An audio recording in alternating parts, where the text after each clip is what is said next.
Welcome to Big D Energy. It is Tuesday, but this holiday week, I think already feeling like a Friday vibe on a Tuesday today. Thursday vibe. Thursday Still vibe? got tomorrow's Friday. Either way, it feels good. It feels good in here. My name is Stick. I'm going to be filling in for Neil Rule today as he's out calling Oakland University basketball. Four-time Stanley Cup champion Darren McCarty to my left, on your screen right. And then the one, the only, Joique Bell in his comfy chair. How you doing, Joique? What up, though? Another day, another dollar. How you feeling? You got a good vibe about today? I have great vibes. Yeah. We have great vibes, Thanksgiving, Friendsgiving, family giving. Hey, how's the folks sleepover party going? Oh, you know what? So the parents are in town. My dad is actually my mom is staying here. My dad is actually going back to Benton Harbor today, and he's grabbing the rest of the gang and then bringing them back up here. Notice tomorrow. he kept the cook, right? Yeah, that's right. You're no dummy, bro. It's a good Thanksgiving meal when they start on Tuesday. That's when you know it's going to be legit. So, my mother actually started seasoning all of the food this weekend. Yeah, that's right. So the food is just in the freezer, refrigerator, just, with all the seasoning, it's marinating. She has the turkey and she seasoned it, and she has it like in the turkey bag with and pour like some brine. The turkey brine, man. You got to brine the turkey. That's So she's she understood the assignment. She understood the assignment. Even though I won't be having any, but she's making like some special stuff for me, so I'm happy. Awesome. I'm looking forward to Thanksgiving. We got a lot of things going on Thanksgiving, not only with family and friends coming in town, but as a network. We're doing our pregame live from Tin Roof, so that's going to be amazing down there because the parade's going to be happening. Ford Field's going to be rocking, so Tin Roof is going to be rocking. And then I'm going to be at the postgame at the Brass Rail. So after everybody, after you're done watching the game and you want to hang out and have some libations and hang out with some friends and family, come to the Brass Rail. Can I make a suggestion? Always. Why don't you and Anson switch spots? Like I go on the other side? Yeah. Okay, we'll try that this week. I mean, you haven't. It hasn't. It's either that or the next thing is Corey's not going to be able to go to Lions games I feel so bad for Corey. It's been like 3 years since Corey covered a winning game. So what's the must for you for your dessert for Thanksgiving? Yeah, the whipped cream with some pumpkin pie to compliment it. I like how you put the whipped cream first because that's exactly what I was going to say. What about entree? Oh, the entree. You know what? I'm a big mashed potatoes, corn, gravy, turkey. I like it. It's going to the same spot. I can't let my food touch. He's getting that KFC. My plate looks like a mask. It looks like one of the death matches when I'm done. Listen, he's getting that KFC thing where you get everything in one. The cup. Oh yeah. That's what you do on Thanksgiving. That's what I do, bro. What about you? I'm one of those people my food can't touch. First of all, I need the separating plate. But for dessert, I'm with DMac. Like I want a slice of pumpkin pie, and then I want a mound of whipped cream all over it. That's what I go for on Thanksgiving for dessert. You saw the tub of whipped cream I brought in for the party. Typical. All right, entree. I mean, turkey. You're a turkey guy, right? If it's good turkey, is that the must? Is that the must for you?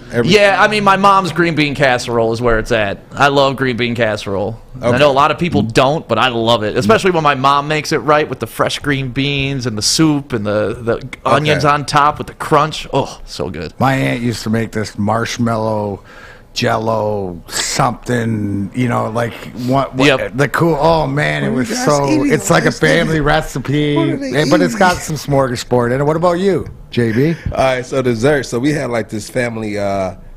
It's like a family recipe, but it's different. It's called a butter roll. It's a dessert. It's not a roll with butter on it, and it's not butter on the roll. It's like a doughy dessert, creamy. It tastes like flour. They make like this their own dough. They fill it with like cinnamon, sugar, butter, and then they fold it. They fold it up, right? And then they do like a few of them like that, and then they put it into a tray, and then they pour, I think, milk inside of it. Ooh. With some more like vanilla extract and some other things like that, and more cinnamon on top, and a little bit more dough here and there, and then they put it in bacon. It comes out like this gooey, doughy type of thing where you just take it out, you put ice cream on top, and while it's still hot, so the ice cream kind of melts into it. Yeah. You have an intimate relationship with this dessert. This is a family. So this ain't taking the screwing off the cranberry sauce and no, dumping this is not what it is. And so wow. And so the only thing I could compare it to, I would say, is something like a peach cobbler without the peaches. Okay, it's more of a creamy, doughy flavor. So it's like half monkey bread, half bread pudding type thing. Yeah, it's like something like that. It's something like that, and then that's for dessert. And that's like we only do it like on holidays. And then what you do is to keep it. I don't like crust, but I like dough. And so what my grandmother does, like halfway through, to keep it doughy instead of it getting like really, really crispy on top, she pours more milk on top of it while it's cooking, so it keeps it moist. Right, you know what I just realized? That's why they start cooking on Tuesday in the Joique household. Huh? Right, being can American, right? Yeah, being Canadian, and like technically I have 2 Thanksgivings. Yeah. And for a guy who's got 2 Thanksgivings, I've been doing it so wrong. I've been doing now that I just am disappointed for guys who have 2 Thanksgivings. I feel like I might as well go to 7-Eleven. What I'm gonna do is I'm gonna bring some here. I'm gonna bring you a bowl of it just so you can try it. But you have to warm it up, and you have to have ice cream on top of it to get the full flavorful. And then for the entree, I'll bring the ice cream. And then for the entree, like how you say you don't let your food touch. Yeah, I'm like that with some of my food. But when my mom makes her yams with like the juice and like, I don't care whatever my yam juice touch. My yam juice. You know what I'm saying? What? I don't care. Like the juice that comes. Oh, you don't care what? I don't care what that touches because it makes everything better. Yeah, see, I don't want my turkey tasting like yams. I don't like. That's what I don't like. I don't love that, man. I love it. Like the only thing that I don't want touching my food, which I put in the bowl, is my greens. I put my greens in the bowl because I don't want the green juice to be touching the green juice. Yam juice, thumbs up. Green juice, thumbs down. Yeah, that's by itself with hot sauce on it. You know, it's a whole different thing. But you know, yams, the mac and cheese, what other sides? The cornbread. I don't mind that touching. I don't. Yeah, there's certain things that are connectors. Like gravy can go on mashed potatoes, it can go on stuffing, it can go on turkey, and those 3 things can touch. But in my world, I want the divider plate. I don't want anything touching because I don't know how you do it, DMac. That was my stomach, by the way. If anybody heard that growl, that was Joique sounds like a Michelin chef. Well, everybody in the chat right now should mention what they eat for dessert and what their favorite entree is. And some people are agreeing they can't have their food touched. Some people are saying that's the best way to do it. Somebody said yams and brown sugar with the marshmallows. So that's like that's the sweet potato souffle. Yep. Like that's like the sweet potato souffle with the marshmallows on top, or sweet potato mash. What do they call it? Like sweet potato casserole. Oh yeah. Something like that with the marshmallows on top, and it kind of. You know, no, that's good too. So we do that sometimes as well. Well, you're right, Jake. Jake says when you have 4 cups, you need 2 Thanksgivings because you're so much to be thankful for. There you go. That's my man, Jake. Yeah. And I seen this Steve Brown down in Florida. Pecan pie, and I know from living down in Florida, that's Southern thing, yep. And that is so good. Nothing like a fresh pecan pie. Yep, damn good. Well, I mean, now I'm hungry. I'm already thinking about Thanksgiving, and as we know, the Lions have a Thanksgiving Day game coming up against the Bears, and we are going to talk about that and dissect that coming up next right here on Woodward Sports. But first, if you're looking at Turkey Day and you're looking to just have reasons to be thankful for MyBookie. They're giving away a $250 risk-free bet on Thursday afternoon as the Cowboys play the Raiders. You just got to go to MyBookie.com. Enter promo code Woodward and make that bet. It's risk-free for you. So on Turkey Day, you could be sitting back, big fat belly, and be like, you know what? I can't lose on this bet because it's free money, baby. And MyBookie is providing that with you. So make sure this Turkey Day you are placing all your bets with MyBookie.com. But if you do have a problem gambling, please call 1-800-270-7117. That is the Michigan Gambling Hotline. They will take care of you. And we'll discuss the Lions and the Bears coming up next on Woodward Sports. Big D. Tony is a third-generation logger that has a simple, practical approach to life and work.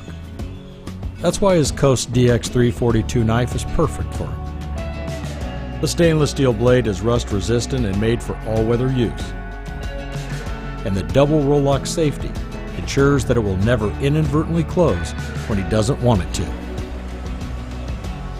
That's why Coast is trusted tough. Welcome back to Big D Energy on this Thanksgiving week. And don't forget, we got our Turkey Games finale going on today at 4 o'clock. So make sure you check out our social medias at Woodward Sports to see who's winning those front row Lions tickets so they can see the Lions play the Bears on Thanksgiving. But we're all going to watch this game, I believe. And the Bears are favored in it by 3.5 points. We don't know exactly who their quarterback is going to be. Justin Fields could be out with his rib injury. Andy Dalton, the Red Rocket, could be starting, which either way, as a Lions fan, you understand it really doesn't matter who they start at quarterback. They have a potential to have a big game. But overall, how are you guys feeling about going into Thursday? Would you rather have Fields or Dalton to play against, and then we'll stay on the quarterbacks? Would you rather have Goff or Boyle starting for us? Hey, listen, honestly, I want to know Joique's path for Lions to win. All right, because for me, it's like it doesn't matter if you don't let them play. You know, what are you protecting them from? You got no wins. You know, it doesn't matter what the message is coming out because it's confusing. So I don't think it matters who you play against. And what's the sense of starting a guy if you're not going to let him off the leash when there's nothing to lose? Right. I'll tell you this: after seeing the performance of Boyles last week, I don't think you can go either way. You can, you have a guy throwing 15 for 23 for 77 yards. Woohoo! It's like, it looked like Jared Goff the previous week. Thing. It's the same thing as Jared. So I don't look at us and say, you know what, one quarterback's going to give us the opportunity to win. I think they both give us the opportunity to have the first overall pick next year. So that's what I'm looking at. That's what I care about. Because but this is one of the games that I said that we will be winning. Like, I think we will split with the Bears, and I think what they're going through with, the head coach losing the locker room and in jeopardy of being fired in the middle of the season, which hasn't been done in that franchise in, I think, 101 years. Can you pull up that, and just make sure I'm not mistaken, can you pull that up for us real quick, Sawyer? And that's a great point, too, because if you want to get your coach fired, where that tweet stick, can you read that? Yeah, it says an overwhelming number of Bears players want Matt Nagy gone. League sources says, quote, he lost some of the locker room last season, but now it's gone, one source adds. One key holdup, no HC head coach in a 101-year franchise has ever been let go during the season. Well, you know what the best way to get your coach fired? Best way to get your coach fired? Lose to the Lions. No, not just lose. Lose to the Lions on Thanksgiving in front of the whole nation. And I'm going to tell you this. This is one of the biggest games. You have nothing to do. This is the day when you kick your feet back and you just watch sports and you eat food, right? This is what you do. This is Thanksgiving. So after Thanksgiving game, when I used to play, I would play the game, shower, go home, and then I'll go home and I'll watch the Dallas game. But when I get home, all the food is already done. I'm grabbing my plate, I'm watching the game, and by halftime, I'm waking up, and then it's great because you have the kids running around, you hear a little bit of noise, you hear laughter, and you're waking up around the fourth quarter, the last 3-4 minutes of the game, and then you're watching the game, and then so this is the day you have the whole nation watching because there's nothing else to do. Right. And then you lose to the Lions, a team that hasn't won the entire year. The only winless team in the entire NFL. You lose on national television in front of the whole world. And that's the way you get your coach fired. Yeah, well, Nagy, to me, last year, and here's a fun graphic for you. The Lions are guaranteed to have a losing season for the 4th year in a row. Thank you, Matt Patricia. We appreciate you because 9-7 wasn't good enough. Sorry, we can go away from that. But either way, Matt Nagy, to me, lost it last year. When you sub out a quarterback who's undefeated. They were 3-0 to start the season last year with Mitch Trubisky starting at quarterback. Now, I know Mitch Trubisky is not moving mountains, but when you're undefeated and you make a change, it almost seems like you're making the change for the sake of change. You're not doing it for the betterment of your team because how much better can you get than undefeated? So that's when, to me, Nagy should have lost his job the minute he made that change last year and went to Nick Foles. Well, I mean, that's just, you mentioned what we talk about Mitch Trubisky, but he looked good in this Lions uniform, but not against us. He killed us. No, but I'm just saying, look at what we're talking about. Tim Boyle, we haven't even brought up David Blau. If he can't even get in where he's supposed to be the backup, like what's going on there? I mean, it seems like it's almost they're not trying to solve that position by going out. Or the Joique said they have guys come in at all different positions throughout weeks on Mondays and all this. You would expect that they'd at least have a quarterback. So, I mean, it's just sort of weird. But the more that I think about it, right, it'll be interesting to see the Chicago Bears, their engagement, right, as a team, if they're not there. And this is absolutely, if this stuff's going around in the media, the guys in the locker room know this. Right. The coaches know this, everything else. So they're going to try to jump on it early, and we will see by Chicago's effort for sure. But if they want to I think if anybody wants to get the coach fired, go lose to the Lions. that's the surefire way. That is honestly. They go back to, because I didn't even give my thoughts on the last game. Now, I don't think Boyle was horrible. I don't think he was terrible. And when I say that, I'm doing that in comparisons to Jared Goff. All right. That's a pretty low bridge. Yeah, it's pretty low bridge. So it is what it is. And this is just, I'm only referring to the play on the field, not them as a person. And understand we only critique the play that we see on the field. Between the lines. All right, between the lines. And so I'm not seeing anything special. The thing is this: if you even look at our run game right now, the people that's really the people that's producing is Swift. Yeah, I'm not seeing much from Williams. I'm not seeing much from our third string. I'm not, And so we sit back and we like, if something happens to Swift, then what? Where do we go? We're in trouble. We're in trouble. Yeah, but I mean, it's just sort of like the durability. The one thing is that you had a stat there about because we're always watching. You got to watch the young guys, and Swift staying healthy, running like this. But there's a stat on Panay. So hey guys, just remember we got double digits now. We're almost a third of the way. Yeah. We got to 10. And now we got a kicker in now. That's he's been consistent, and shout out to Eldrick Roses. I mean, for him to come in here after going through all the adversity through his career, different teams, the things he had to deal with off the field issues, and to get another chance to come in and be clutch and come in and do your job. I'm happy to see that we have a guy that can be consistent. Now, mind you, this is his first game here. Let's see how he does throughout the rest of his career. Have you guys ever been a part of a coaching change mid-season? Yeah. Yeah? From head coach, no. But you remember when the 2015 season when they released the offensive coordinator? Yeah, brought in Linehan. Yeah. Was that Linehan when they brought in Linehan? No. That was they let go of Joe Lombardi, and then they brought up Jim Bob Cooter as he was the OC for the pass plays, and they brought up Curtis Modkins as the OC for the run. So what does a mid-season change with your coach? What does that do to a locker room? What that do to the locker room? Yeah. We went to that, and so it was kind of messed up how it happened. He was literally on the plane. We were getting ready to head to London. Oof. And they came to the plane and relieved him of his duties. And so he got off the plane and left. Oh, talk about a walk of shame. Yeah, and so we found out heading to London that we no longer had an OC, and they had to figure out what we were going to do. Why would they do it like that? It was time. Who was it, the Lions? Yeah. Yeah, the Lions. That's why. So we went to London and lost 38-7, something like that. It was just told we got beat pretty badly that game. But do you think that had to do with the coaching change and just the disarray that was going on? Yeah, it was that, and then we came back from that trip. I think we were in our bye week, and I guess it worked out because the last 8 games of the season we went 6-2, which very well we could have went 8-0. Very well, it was that close from going 8-0, right? And so it ended up working out. And the following year, they were able to keep the same coaching staff on because they felt like they had something with bringing Jim Bob Cooter up, and that's kind of what they stuck with.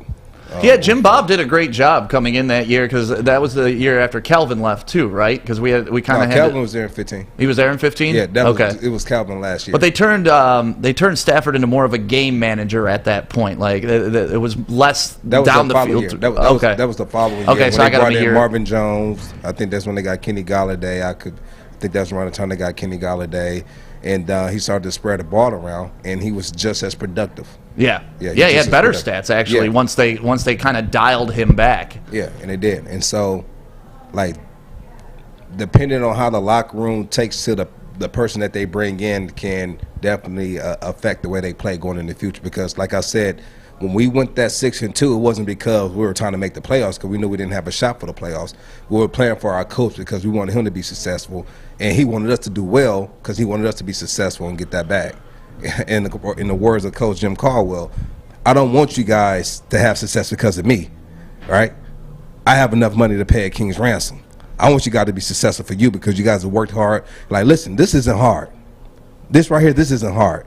You want to try something hard? Get married. That's hard. Ain't that, you know, and when he said that, if you can see the look around the locker room, and all the married guys was like, yeah. They're all looking at their left hand like, yeah. But I think galvanized, right? Yeah. Because a lot of times is what it can do. Because when you make that coaching change, it means like you've lost the locker room. You're not getting the most out of your best players. So a lot of times when you make that change, you want to prove to the new guy. Because it's, you know, the old message has really gone in one ear and out the other ear. And you just don't get that same motivation. So even though guys are giving everything because they're professionals to the next level, there's another gear when you're in it and you want to be in it, especially when it's not about yourself. Okay. Right? Yeah. When you're about somebody else, whether it's your teammate, right, playing hard for being accountable for them, or your coach. You know, that's the whole thing. There's a different way to do it. So it's a galvanization. Sometimes, and I think this happens in hockey more than anything because of the games, but when they make a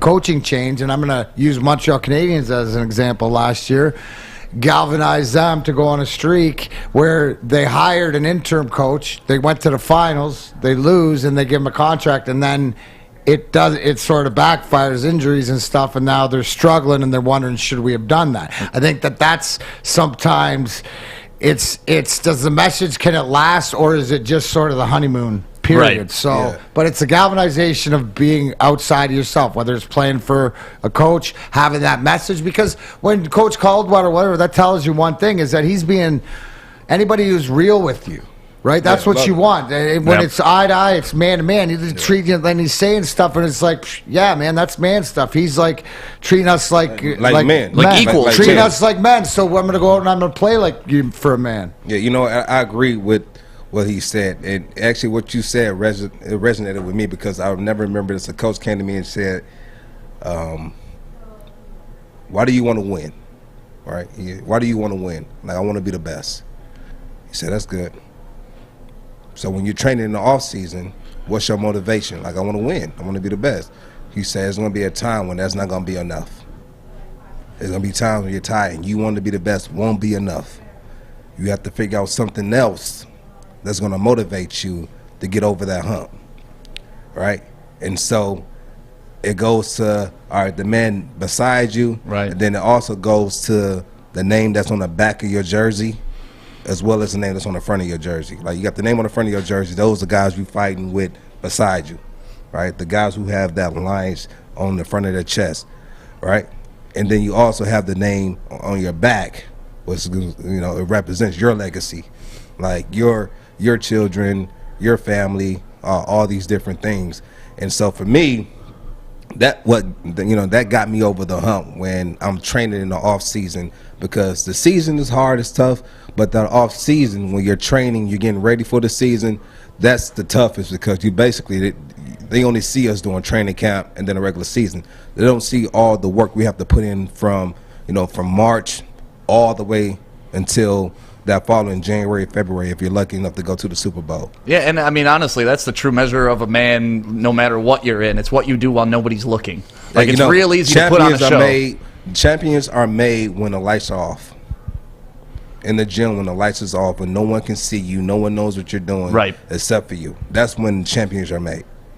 Yeah, and then when you find that motivation to play for people around you and something bigger than yourself, like you were saying, like, look, I want to be great, but eventually I need everybody to be great in order for me to be great. So once you figure that out, and you become unstoppable, and you guys start playing for each other. I was lucky because I experienced individual success. I had crappy teams, but I was, you know, I got awards, player of the year, stuff like this, but I realized it was only fun to share stuff. Right. Like it's hey, that's great. You know, like appreciate that, but you automatically think of everybody from your parents to your hockey coach to your line mates to whatever to do that. So realizing, and you're probably the same way, it's a great honor to be named player of the year or whatever like this. But at the end of the day, it's all the stories to this day, 25 years later, of championships and even to this date, all the guys that we've won, the stories. And I remember Steve Eisman saying this 25 years ago, almost 25 years ago, coming up on it next year, is no matter what, no matter where we go in life, no matter what, we will always have this together. Right. And we talk about it, you know, different things come up about different times. Now, I'm, like I said, I need 2 Thanksgivings, Jake, because I got 4 cups. So, but everyone's a different story. But everyone is blood, sweat, and tears. And I'm lucky because I was made that way. So that kept me from doing stupider stuff off the ice. Right? Like what was your favorite cup? What is your favorite cup that you won? That means the most to you. They're like kids, man, because they all have different stories. Because if I personally say, how could I not say, like DMac, DMac's favorite one, Darren's favorite one is, and DMac's favorite one is 97. Scored the goal. You know, brought the cup back, 42 years. You know what I mean? That has to be, right? It's a cup clincher. But, you know, Darren McCarty, the person, is 08. It's the comeback to show that it doesn't matter. If you're willing to do it, you can come back. Then the Hall of Fame team in 02, because, you know, you're supposed to win. Right, just because you have the Hall of Fame team and you're supposed to win, you still got to get it done. And then, obviously, to me, 97, 98, the Believe year with Vladdy and stuff, it sort of melded into one big one. So they're all different, right? So I guess it's which... That's a cop-out. What's your favorite one? It's got to be the one where you scored the goal. 97. DMac, the showman and everything like that. But Darren McCarty, the person, it's 08. To prove to everybody that no matter what, whatever you put in, you can get out. And going from the IHL to the AHL and winning the cup.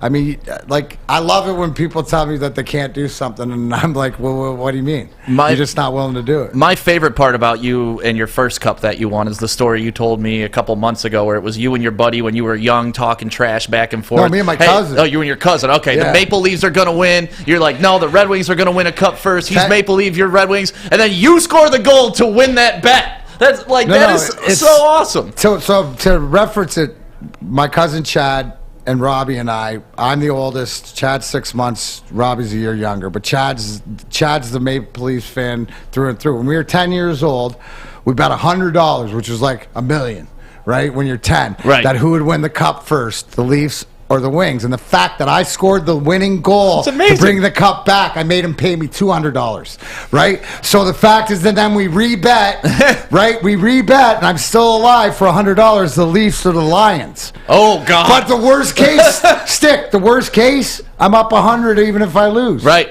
And I'm not worried because it's the Maple Leafs. So there you go. And then if the Lions win, it's a double victory, baby. But if the Lions win, and you know what? How about if you want to get ready for the Lions game and you wanted to, see if you're armed, because maybe you never know if Dan Campbell or Brad Holmes want a new quarterback. Yeah, they could be scouting at Folling Warehouse. They definitely could. We're going to be down there as a network coming up, I believe, a week from today. It's going to be our big holiday party. But if you're looking to throw a holiday party, there is no other place to do it than the Folling Warehouse in Hamtramck. Also, if you're looking for a fun date night or just getting together with a bunch of people that are coming in town for the holidays, make sure you go to the Folling Warehouse. It's fun. You can rent yourself a lane. They have this $2 mystery beer machine, which you put $2 in, it spits out a random beer, and they're all delicious. So you're a winner no matter what. They have a full bar. You can bring your own food there, which is a really cool feature. But Folling Warehouse, it's in Hamtramck. Make sure this holiday season you get down there and have some fun with it. A Detroit original sport. It was built by a Detroit guy right here. His name is Chris. He invented the sport, and we own it. It's Folling Warehouse. So make sure you head down there and support local this holiday season. We're squad deep up in here. I'm looking to bring on another HVAC tech right now. We are recruiting 5 to 10 techs a month. We're looking to grow and expand. Every new tech we hire is from Northwestern Tech. The hands-on training is fantastic. They're always my first call. We love hiring Northwestern Tech grads. They come out trained and ready to work. Our program is only 10 and a half months, and our next classes are starting soon. So why wait? I'm looking to hire Hire a graduate Of Northwestern Tech. Northwestern Tech. Northwestern Tech. Northwestern Tech. The pros know. Go! Listen Monday through Friday for Big D Energy Live on the Woodward Sports Network with Stanley Cup champ Darren McCarty, former Lion Joique Bell, and the silky voice of Neil Rule.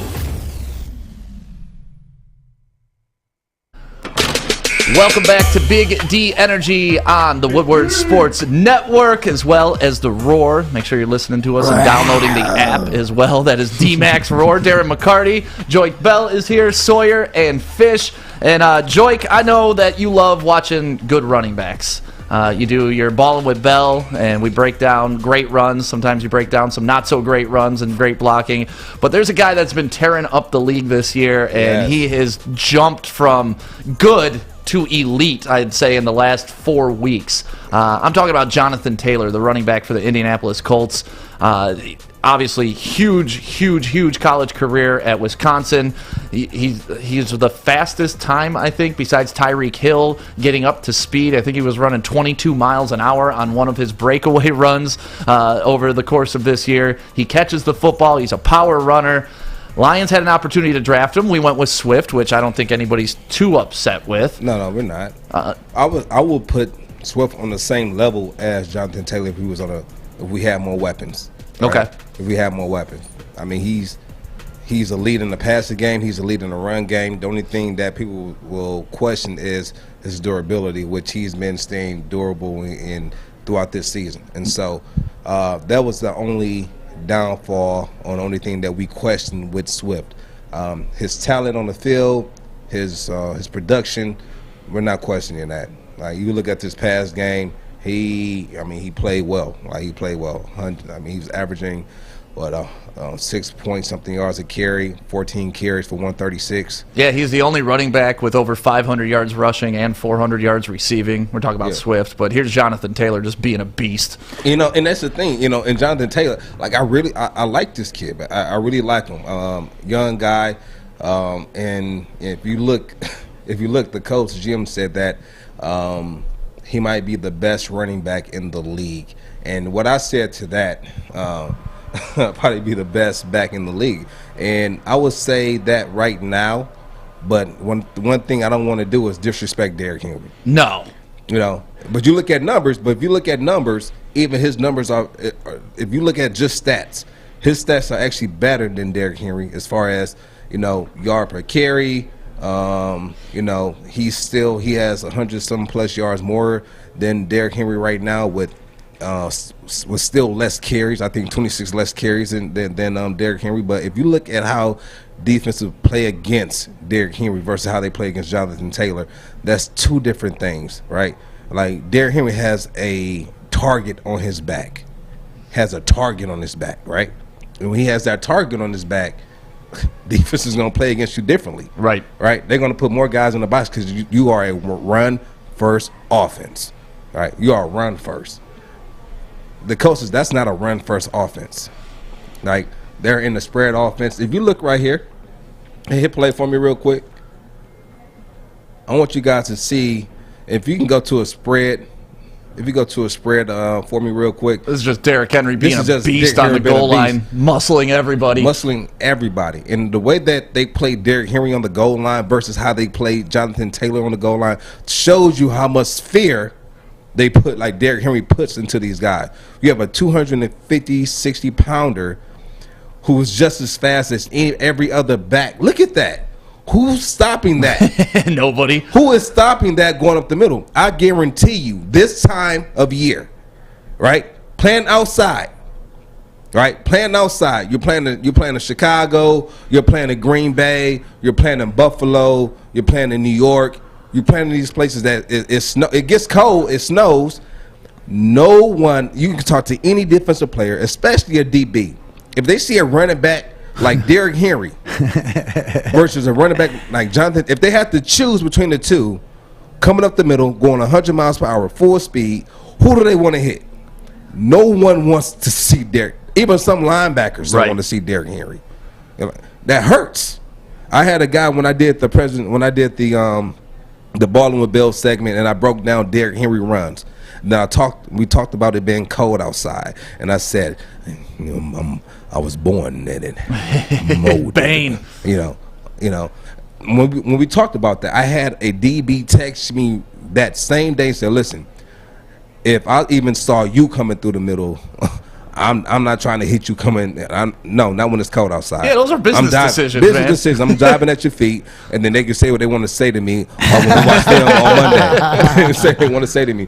But look, I mean, Derrick Henry was just a man amongst boys. So what you're telling me, Joique, is DBs are smarter than they get credit for? I'm telling you, listen, they just hate to tackle. Listen. When even prime time didn't like to tackle. Oh, prime time did not tackle. Prime time, and I would talk to some of the receivers that he would have to hold.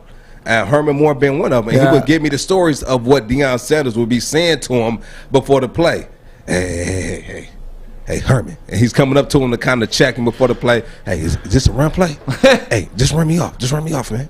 If it's a run, just run me off. And Herman looking at the ball, like, man, shut up talking to me, man.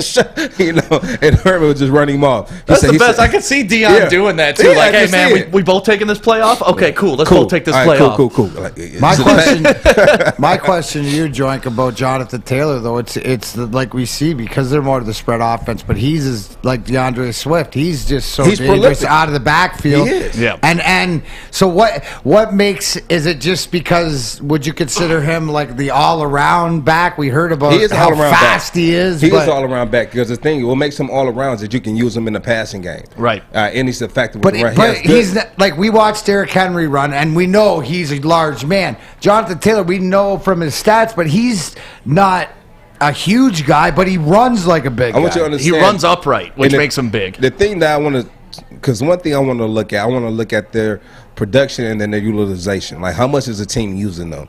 And, him and Derrick Henry are both around 70% of their offense. Right.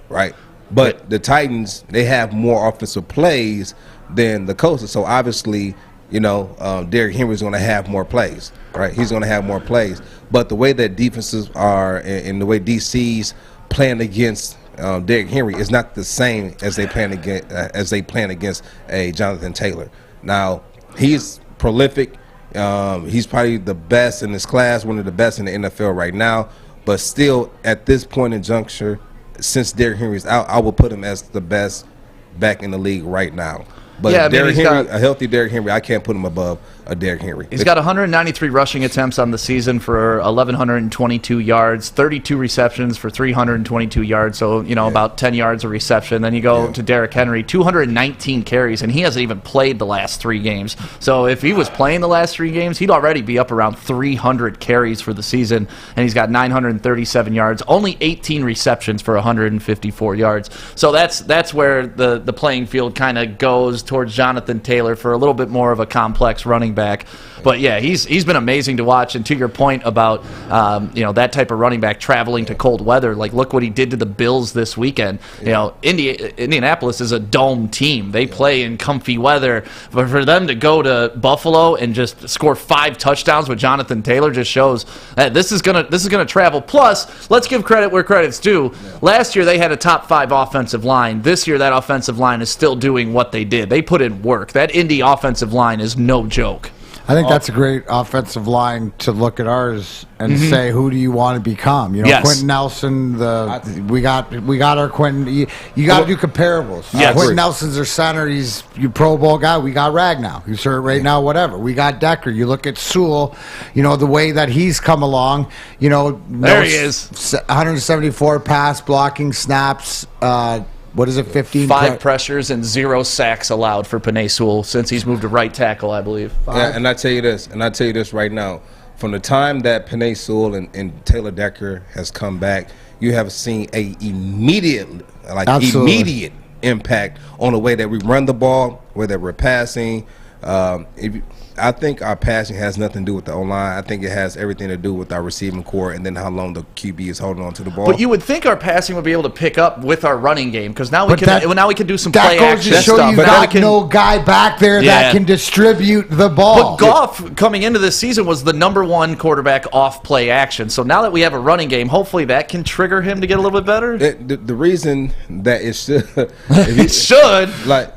This is what it is right here. Like this interception right here. This interception right here. We're looking. Play this back again. We're looking at Boyles like, what are you doing? Yeah, he like, threw it behind him. No. Listen, like, what are you doing? Is this defense in zone or are they in man? Look at this play. Are they in zone or are they in man? Looks like zone. Did they put They're in zone. Yeah, they're in zone. And so this play right here, because I want to break it down, this is actually not Boyle's fault. So Swift just got to sit in the zone, not continue his route. If it's man, you can break out or break in. If they're sitting in zone, you sit. Boyles is looking at the coverage and expecting Swift to sit. Play it for us. And right here, boom, just sit down. He's expecting him to sit because he doesn't want to throw him into that safety that backer that's sitting right there in the middle. Right. That's a big hit. You sit right there, you catch the ball at 5 yards, you might get 2 or 3, after contact. That's not Boyle's fault, but it's going to show up on the stat as an interception by Boyles. But in retrospect, Swift needs to just sit in that zone, find a soft spot, and so it wasn't really thrown behind it. It was thrown to where he was supposed to be. And even on, you can't see it on that flick right there, but when he throws a pick and then Swift makes a tackle, you see him kind of mouthing like, just sit. Just sit. Or you just, and as a backup, that's got to crush you, too, because you're making the right play, but now everybody thinks you suck. And this is the thing, too. So when you're playing running back, things like that you can do. If they're in the zone, you come in. If you have a quarterback that's experienced, you guys have a rhythm, then cool. You'll go in, not full speed. You'll go in with a slow throttle, and he'll sit it in you so he doesn't throw you into that big hit, right? But when you have a guy who's coming in and he's just getting his feet wet, you don't want to put more on his plate. So if he's expecting you to sit down, just sit there, And Swift is thinking like he might be playing with Jared Goff, and he might have that relationship with where he knows, I'm going to run the green grass because no one's sitting directly in the middle. I'm going to try to get beyond the linebacker. Right. But, I can get it kind of, throttle down. You'll throttle me down with your pass, and I can go up. But when you have a guy coming in, I remember when I went to the Bears, and who was the quarterback at the time? They never let him go. When you were on the Bears? Yeah, when I was on the Bears. Was it Grossman? No, it wasn't Grossman. He was always hurt. And you say his name, I'll know about it. Jay Cutler? It was Cutler. It was Jay Cutler, but he wasn't playing. So they had the second string in. I think it was I love that you don't know who the quarterback was. Yeah, it was Boyer. It was Boyer. They put Boyer in. That's who I was trying to think of, Boyer. Okay. So they had Boyer in. And so we're watching film, and we have this thing here on the lines where, if you have a route coming out the backfield and you have a route like, say, what he just had, and it's zone, you should sit. But if no one's outside of you and it's just green grass, we had a rule called run the green grass, run away from the defense. And so when I went to the Bears, they said, listen, we like that rule. Like, we want to add that in there. But, boy, he has a lot on his plate. We're just going to sit it for the game. But in the future, once he gets comfortable, we can add that in there because we actually like that. And so, I understand. And so I can understand what Swift is doing right here because he's trying to run the green grass. Right. But you have a guy who this is his first game playing and he doesn't have the experience. So help him out and just do, he's a guideline player. And guideline players just do what we tell you to do. Don't do no more than that. Hey, keep it simple. And that goes to show you, maybe because DeAndre Swift, the younger guy in the league and stuff, it's things that he's got to learn. Yeah. Where if it was an older guy where he would understand all this. So something that I'm sure he's going to be told. But the one thing watching Jonathan Taylor, watching DeAndre Swift, Derrick Henry, whoever else, it's as if they have the Coast Machete, and they've gone to coastportland.com and used WSN20 for 20% off. Yes, the do-it-yourselfers, outdoorsmen, the knives, the machetes, the lamps, everything. Coast Portland been around since 1919, serving everybody. So you, along with your running back friends, I know, hey, you know what? This would be even good if you need something for the turkey. Who knows? Anyways, coastportland.com, WSN20. Tell Big D Energy sent you. Sticks in for Neil Rule, Joique, DMac. Big D Energy. We'll be right back. That was a big deal. Hi, I'm David Hall from Hall Financial. Did you know mortgage rates are still at generational lows? If you haven't refinanced your home loan yet, there's still time. Now is your second chance to refinance. You could lower your monthly payment, eliminate credit card debt, or even take cash out by using your home's equity. Call Hall Financial now to get started with your free 5-minute mortgage review. 866-CALL-HALL or chat with us online at callhallfirst.com.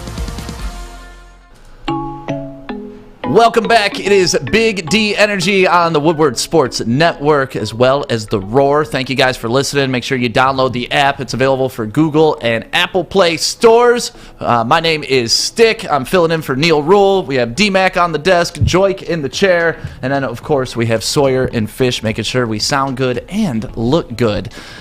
I'm hoping one team looks good this weekend, and it is the University of Michigan. Obviously, they're playing Ohio State after what Ohio State did to Michigan State last weekend. Michigan's got to make up for some ground. The college football playoff rankings are going to be coming out tonight. Everybody's assuming Michigan's going to be in the top 5, maybe the top 4. So this could be a top 4 matchup, and it's a big game going on in Ann Arbor. That's why we're going to be broadcasting live from the Brown Jug pregame from 10 till about noon. I'm going to be out there with Braylon Edwards, Ryan Ermani, anybody else you want to stop by the Brown Jug. Let's do some shots and talk some Michigan football. It's going to be a fun, celebratory Saturday here in Michigan. Are you guys nervous at all for Michigan, or how do you feel? I feel great. You feel good? You like the position good. Michigan's in going into this game? I love it. Okay. I love it, actually. They're coming in off of a big win. That Maryland game was a tune-up game, and they did what they were supposed to do off the eye test. They did what they were supposed to do. It was a whopping win. I think it was a score of 59-27. A lot to a little. Yeah, a lot to a little. It was something ridiculous. So I think it was a good game. No one saw what was going to happen to MSU. No one saw that. I saw it. I saw it. I said it was going to be more than 19. I knew it was going to happen, and I told you if they took Kenneth Walker out of the game, there wasn't going to be a shot. Yeah, 6 carries. That's taking them out of the game. Taking them out the game. Yeah. You know, when you playing from behind and you force the team to pass the ball, I told you, I'm not putting my money on the arm of Peyton. Like, I'm not doing it. Right. I couldn't do it. And he's not a terrible quarterback, but in that stance, no, I can't put the game in Peyton Thorne hand. I just can't do it. Here's the thing, right? Couple things that I like for Michigan going into this game is that, A, like Joique mentioned, the tune-up game. B, there's a lot of film on how Ohio State, manhandled the secondary and stuff. Yep. There's tape out there on what not to have happen to you. Another thing that I like is at the Big House, right, for whatever reason. And the other big thing that's like not scratching my head, but you always go to Vegas. Yeah. The line's 8. No, you always go to Vegas. The line's 8. I would have expected to be more. So what does Vegas know? And they're expecting a game, I think, like Joique. And I agree. A lot of people are saying that I think this is the best chance Michigan has against Ohio State. But, again, I said it yesterday, right? Can you keep Ohio State under 50? Methodical. Because I don't think, can Michigan score 50. Over 40? Yeah. Right? They can't. They have to keep the score they got to keep them to at least 35 or less. You do that? Ball control. Donovan Edwards. Keeping the offense off of the field. Yep. Being methodical with your passing game, being methodical with your run game, being very strategic, getting first downs, having 12 to 14 play drives, and having the clock on your side. That's how you win this game. And then every now and again you get them to go 3 and out, or let them get 6 or 7 plays in, and then force them to a punt. Right. Force them to a punt. And honestly, this is going to be game management. This last game against MSU, you had 3 wide receivers over 100 yards who combined for 5 touchdowns total. Like we don't want, we don't need CJ Stroud getting warmed up. Well, it's important to see if we can get some pressure on him, and obviously that's the main thing. With two of the best ends, but the one thing is, like Joique mentioned yesterday, but Ohio State is so well coached. It comes down to, I see in the chat thread, the Harbaugh doesn't have to get out coach OSU's like an NFL team, but here's the thing: the best part, no matter what's said, no matter what past anything, they play the game on Saturday. Right. So at the end of the day, my question is this just sets the conversation up for what they have to continue to do. This isn't a one and done. They can't just win this game and move on. But I believe that they have as good of a chance. So, it's to everything Joique's point. And the biggest thing, too, are they going to risk the biscuit? They settle for field goals more than anybody. Can they? I don't think they can do that here. So, like you said, they need things to go for them. But again, if they can do that, and especially early, and what do we look for? We look for a close game going into half. And then anybody's got a chance. So Harbaugh is getting his team geared up for this by convincing them, and honestly, it is. This is essentially a playoff game. Convincing. That's exactly what it is. It's a playoff game, and here's his comments on that about how you got to win now, or you're not playing next week. Both things. Both teams have a lot on the line. It's a true playoff in that sense. In the college football playoff world, I mean, this is the start of the playoffs. The team that wins will advance. The team that doesn't won't. So it is that, and it's also the big game, the rivalry. My thing is, how do they prepare for Stroud? Like, how do they prepare for him? A guy just threw for like 95%. 32 or 35. 32 or 35. Like, how do you stop that? Pressure. He's efficient. Pressure.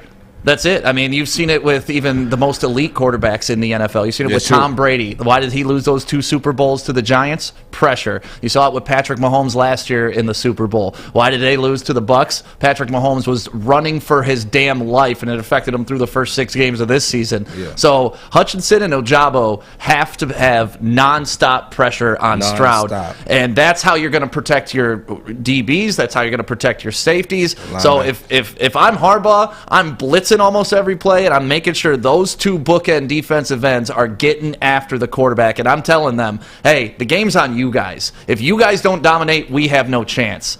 Yeah, that's where the D-line coach comes in. Like, this has to be the game plan, right? And getting in there, making sure Stroud doesn't get comfortable, right? Making sure he's not speed his clock up. Speed his clock up, and also get him uncomfortable back there, because what's going to happen is, like you said in the Super Bowl, it's going to make him uncomfortable, and even when the pocket is clean, it's going to make him want to get out of the pocket just because of the pressure that's been coming throughout the day. This is going to be I'm excited. I want to see this game. Now, they're going to make big plays. Both sides of both drive Mercedes-Benz. They both driving Mercedes right now. Let's see what happens. This is a different Michigan team, and I'm excited to see it. What's your mindset if you're running back for Michigan? Right, like you're gonna get to going into a game like this. How do you prepare yourself? Mm-hmm. Because a lot of times, I think what we see in these big games is when guys try to do more than their responsibility. They try to do too much. They try to work too hard. I know that sometimes it happens in hockey. Just do your job and settle in, because the emotions are there, and because everybody knows. Like Harbaugh shouldn't. I mean, what he says. Thanks, Captain Obvious. But the fact is that the biggest game in that up to this point right now here with all these kids at the university, this is the biggest game of their career. Yeah. So I want to know how your mindset as a college person or whatever, how do you it's easy for us to sit here with all the experience we have, but what would you tell the running back, the younger running back going into this game for Michigan? Focus on yourself, focus on your job, focus on your assignment, and go execute it. Don't try to, and that's what happens when you think too much. You try to go outside of your norm, and that's where you can start to have some trouble, and you can kind of get out of your rhythm. I think going into this game, I'm pretty sure Kenneth Walker went into this game with that mindset of, I know I have to carry the team on my back this game, and it didn't happen. I think just go in, just do your job. Just go do your job and let the game come to you. Because what's going to happen is if the passing game is up to par and the run game is up to par, it's going to be a balanced offense. They won't have to put an extra guy in the box. They take a guy out the box, then you torch them. Right. And then when they put another guy in the box to stop you, that's when Kane McNamara has to come in and has to, balance out the offense and keep them honest. We're going to have to take shots. We have to take shots down the field. It doesn't have to be often, but we have to let them know, like, listen, we got some receivers, we have some playmakers, we're here to play. We're going to take some shots. Don't come out being timid, trying to manage the game, the entire game. Come on, let's take some shots this game. Yeah, and I think Michigan gave Ohio State something to think about, too, after the way they played Maryland, especially with the emergence of Donovan Edwards, catching 10 balls, 170 yards. Like, that's a new wrinkle to the Michigan offense that really wasn't there when the other two running backs are the lead dogs. So now, if I'm Ohio State, now I got to account for Haskins and, the top two running backs, but I also got to account for Donovan Edwards. And then I like the little wrinkle that Michigan threw in on that punt, the throwback punt for the touchdown, even though they didn't need to do it at that time. But now Ohio State at least has to plan for it. They at least have to assign one guy to that guy, which may open up the other 10 on the right side of the field. So I like the little mind games that Harbaugh's already been playing, and I really think that Michigan, if they come out, they got to understand that it's going to be a fight. There's going to be moments where you are down. You just got to stay resilient. That's the big key, is the resilience to play that 60-minute game. And, yeah, there's going to be plays made. That you got three NFL receivers. So, yeah. You know what? But the one thing is you can be fully prepared. And if you choose to drink, what are you going to have on what are you going to have Saturday there? Well, like I said, we're going to be broadcasting live from the Brown Jug, which is right downtown Ann Arbor, iconic bar in Ann Arbor. And, Gypsy Vodka is going to be there because they're sponsoring the event with us. We're going to be there partying with all the co-eds and all the big Michigan fans. And, so come on out to the Brown Jug and make sure you grab some Gypsy while you're there. Or if you're planning on watching the game at a tailgate or just at your house, just go pick up a bottle of Gypsy Vodka. They've explored 50 different formulas before they got to this one, and this one's just right. So if you're a vodka drinker, you like that crisp, that smooth, that almost like water-like taste, this is it for you. I love Gypsy Vodka. It's local guys here from Michigan, so go pick some up at the local store and ask for it by name. If they don't have it, they'll order it for you so you can get it in. Pull up. Okay, thirsty little spin goblins. I want you to pedal into the next dimension. Spin it! Spin! Spin! Uh-oh! Carmen's falling behind. Let's give her the hiss of shame. Spin! Spin! Spin till you bleed! Don't ride the bike of shame. Come to Planet Fitness and find your own lane with tons of equipment, free fitness training, and no hissing. Join today for just $10 a month. Your Detroit alternative to the normal sports blah, blah, blah. It's Woodward Sports. Welcome back. It is Big D Energy live on the Woodward Sports Network. My name is Stick, filling in for Neil Rule, who is out right now calling Oakland University basketball. Go Golden Grizzlies. We have DMac up here, four-time Stanley Cup champion Darren McCarty. We have Joique here in his big comfy chair. And then, of course, Sawyer and Fish. They just announced it today. Who's performing at halftime? Like, usually this is announced weeks in advance, because I can remember when Nickelback got announced like a month prior to the Thanksgiving Day game, and it almost shut down the entire city of Detroit. We're like, Nickelback? What? We got Kid Rock, we got Bob Seger, we got all these. You choose Nickelback? But this year, they're honoring Detroit in two ways. One, a national anthem is going to be sung by Neil Rule. Neil Rule singing the national anthem. Guy who does everything. The golden pipes That's of Neil Rule. You said when you first said it. I said, who's singing the anthem? You said Neil. Neil. And I went, Neil? Neil Rule. No, Neo. Yeah, but Neo, obviously, a little nod to Motown there. One of the greater performers that we've had in the past 20 years. Singer, dancer, love everything that Neo does. And then at halftime, the hometown boy, this guy could perform at every Detroit event ever, and I think I would still be happy. Big Sean doing the halftime performance. Shout out to Big Sean. Major. Yeah. Major. And shout out to him, man. He just got away from good music. And one thing I always loved about Big Sean is his positivity.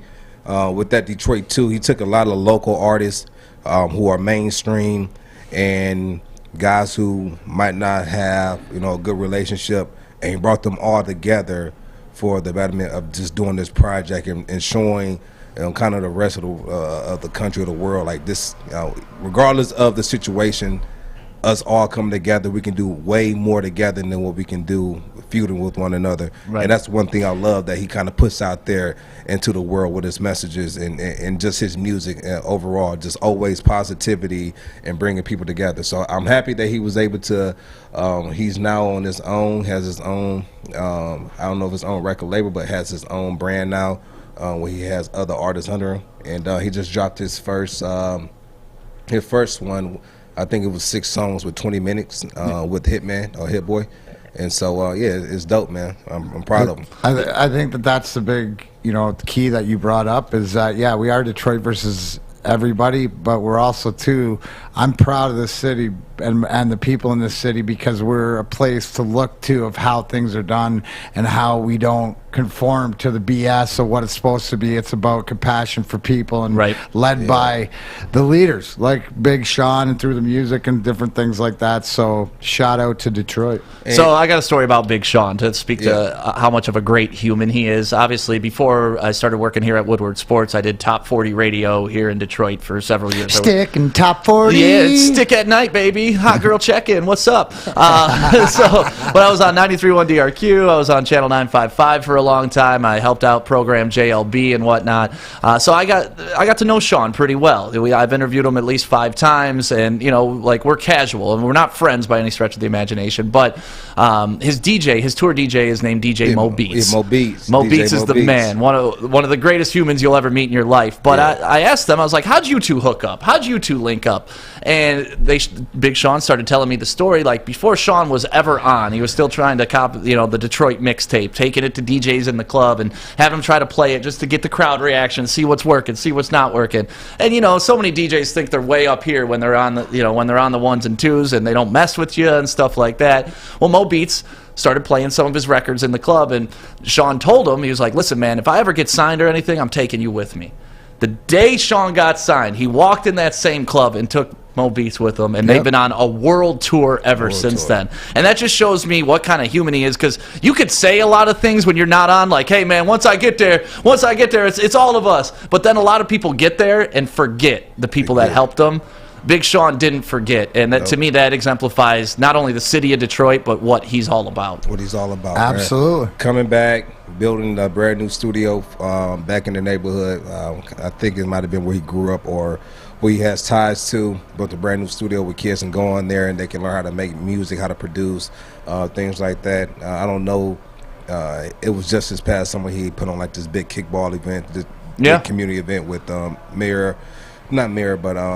Councilwoman Mary Sheffield with her as well. Oh, he's building a movie theater down there. I mean, he's part of the Pistons redesign team for the uniforms. And I don't know where the movie theater is going up. I think it might be going up on Wayne State campus. I reached out to him about it because I know they're building one there. And I think he teamed up with Paul Glantz, who I think is also a part of that as well. He's Imagine.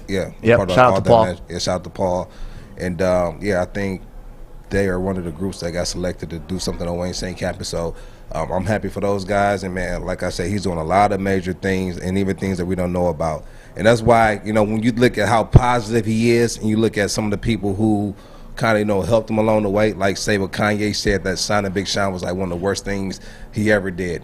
And this is how grave a guy Big Sean didn't even like reply to him, just like, this is negative energy. Like, I don't need that. I just, go do it. Well, beyond it. Yeah, and so, man, and I respect that a lot, man, because that takes a lot for a guy to be like, it's whatever, man. And it's Kanye, man. Yeah, whatever Kanye says, he may say the exact opposite tomorrow. Yeah, he will say the complete opposite tomorrow.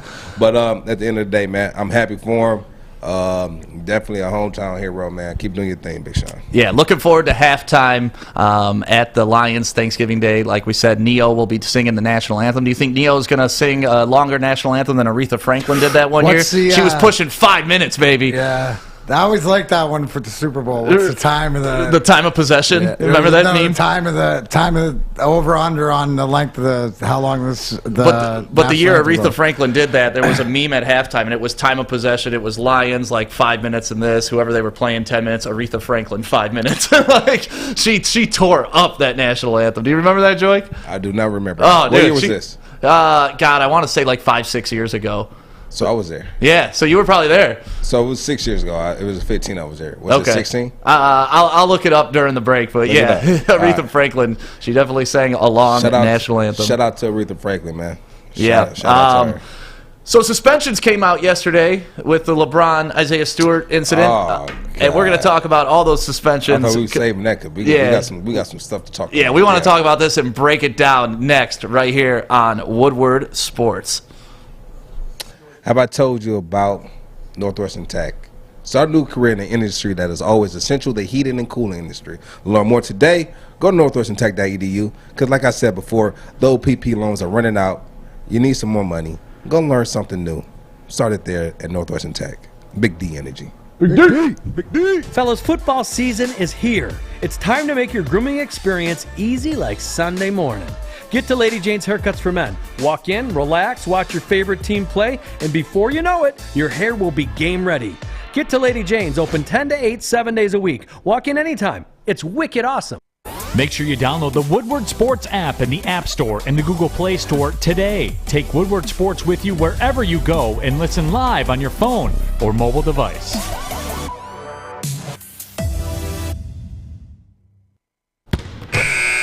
Welcome back to Big D Energy on the Woodward Sports Network. My name is Stick. Darren McCarty is here. Joique Bell is here. Sawyer and Fish. And, you know, the show's called Big D Energy, and there's one guy that had some Big D energy the other night against the Lakers, and his name is Isaiah Stewart, and the suspensions came down yesterday. Isaiah Stewart got 2 games. LeBron only 1, and they said Isaiah Stewart got a longer suspension because he was prolonging the altercation on the court, even though LeBron James punched him square in the face, and, you know, he had a right to go after him.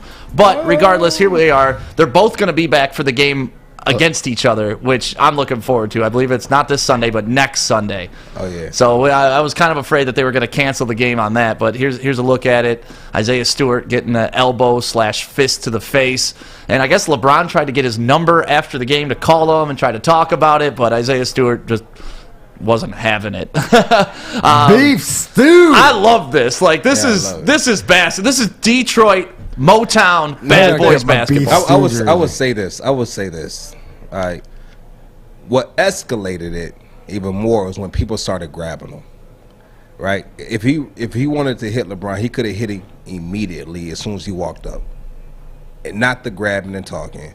Right? And not going all the way. Like, I love this type of energy. You know, I love this type of energy. And then if you're my teammate, you get off of me. Right. Like, don't touch me. Like, and at that point, like, if I'm seeing that much red, then it would have, you know, just go, and this is the thing that I hate. You know, they talk about, oh, he's going to be suspended, and they're talking down on him. And this is what I alluded to last week. If you remember DMac, when I talked about, when you look at basketball, you look at the NFL. Whenever we fight in these, you know, in these sports, then it's not sportsmanlike. But when they go do it in hockey, that's a part of hockey. That's a part of their culture. How do we have, like, any professional sport where you have some physical contact is gonna have some emotions in it? Right. This might happen. That's football. That's basketball. That's hockey. But why is it where you look at basketball and football, you know, we get suspended, we get fined, we get all these things, and the end result or the consequences are that much more than hockey? Like, I don't understand it. Go put us in the penalty box for 2 minutes.